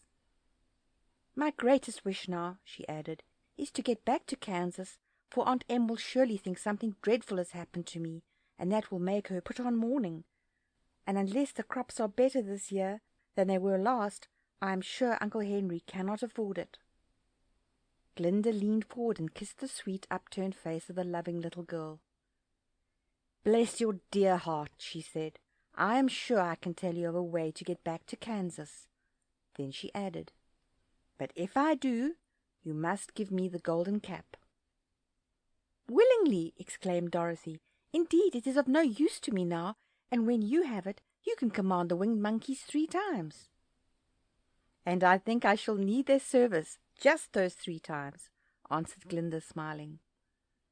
Dorothy then gave her the golden cap, and the witch said to the Scarecrow, "What will you do when Dorothy has left us?" "I will return to the Emerald City," he replied, "for Oz has made me its ruler, and the people like me. The only thing that worries me is how to cross the hill of the Hammerheads." "By means of the golden cap I shall command the winged monkeys to carry you to the gates of the Emerald City," said Glinda, "for it would be a shame to deprive the people of so wonderful a ruler." "Am I really wonderful?" asked the Scarecrow. "You are unusual," replied Glinda. Turning to the Tin Woodman, she asked, "What will become of you when Dorothy leaves this country?" He leaned on his axe and thought a moment. Then he said, "The Winkies were very kind to me, and wanted me to rule over them after the wicked witch died. I am fond of the Winkies, and if I could get back again to the country of the West, I should like nothing better than to rule over them forever." "My second command to the winged monkeys," said Glinda, will be that they carry you safely to the land of the Winkies. Your brains may not be so large to look at those of the Scarecrow, but you are really brighter than he is, when you are well polished, and I'm sure you will rule the Winkies wisely and well." Then the witch looked at the big shaggy lion and asked, "When Dorothy has returned to her own home, what will become of you?" "Over the hill of the Hammerheads," he answered, "lies a grand old forest, and all the beasts that live there have made me their king. If I could only get back to this forest, I would pass my life very happily there." "My third command to the winged monkeys," said Glinda, "shall be to carry you to your forest. Then, having used up the powers of the golden cap, I shall give it to the king of the monkeys, that he and his band may there ever after be free for evermore."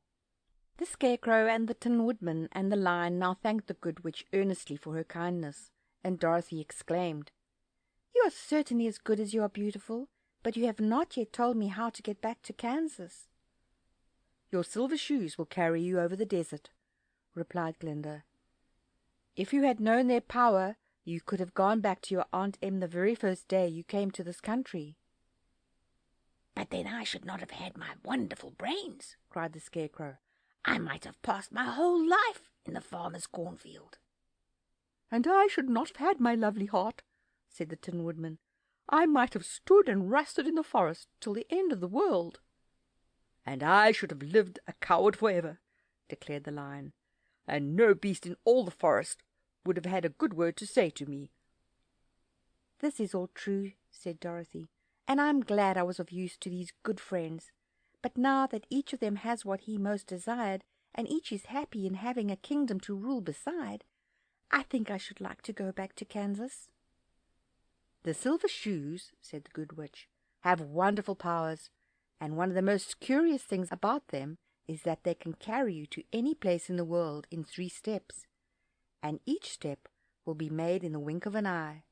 All you have to do is to knock the heels together 3 times and command the shoes to carry you wherever you wish to go."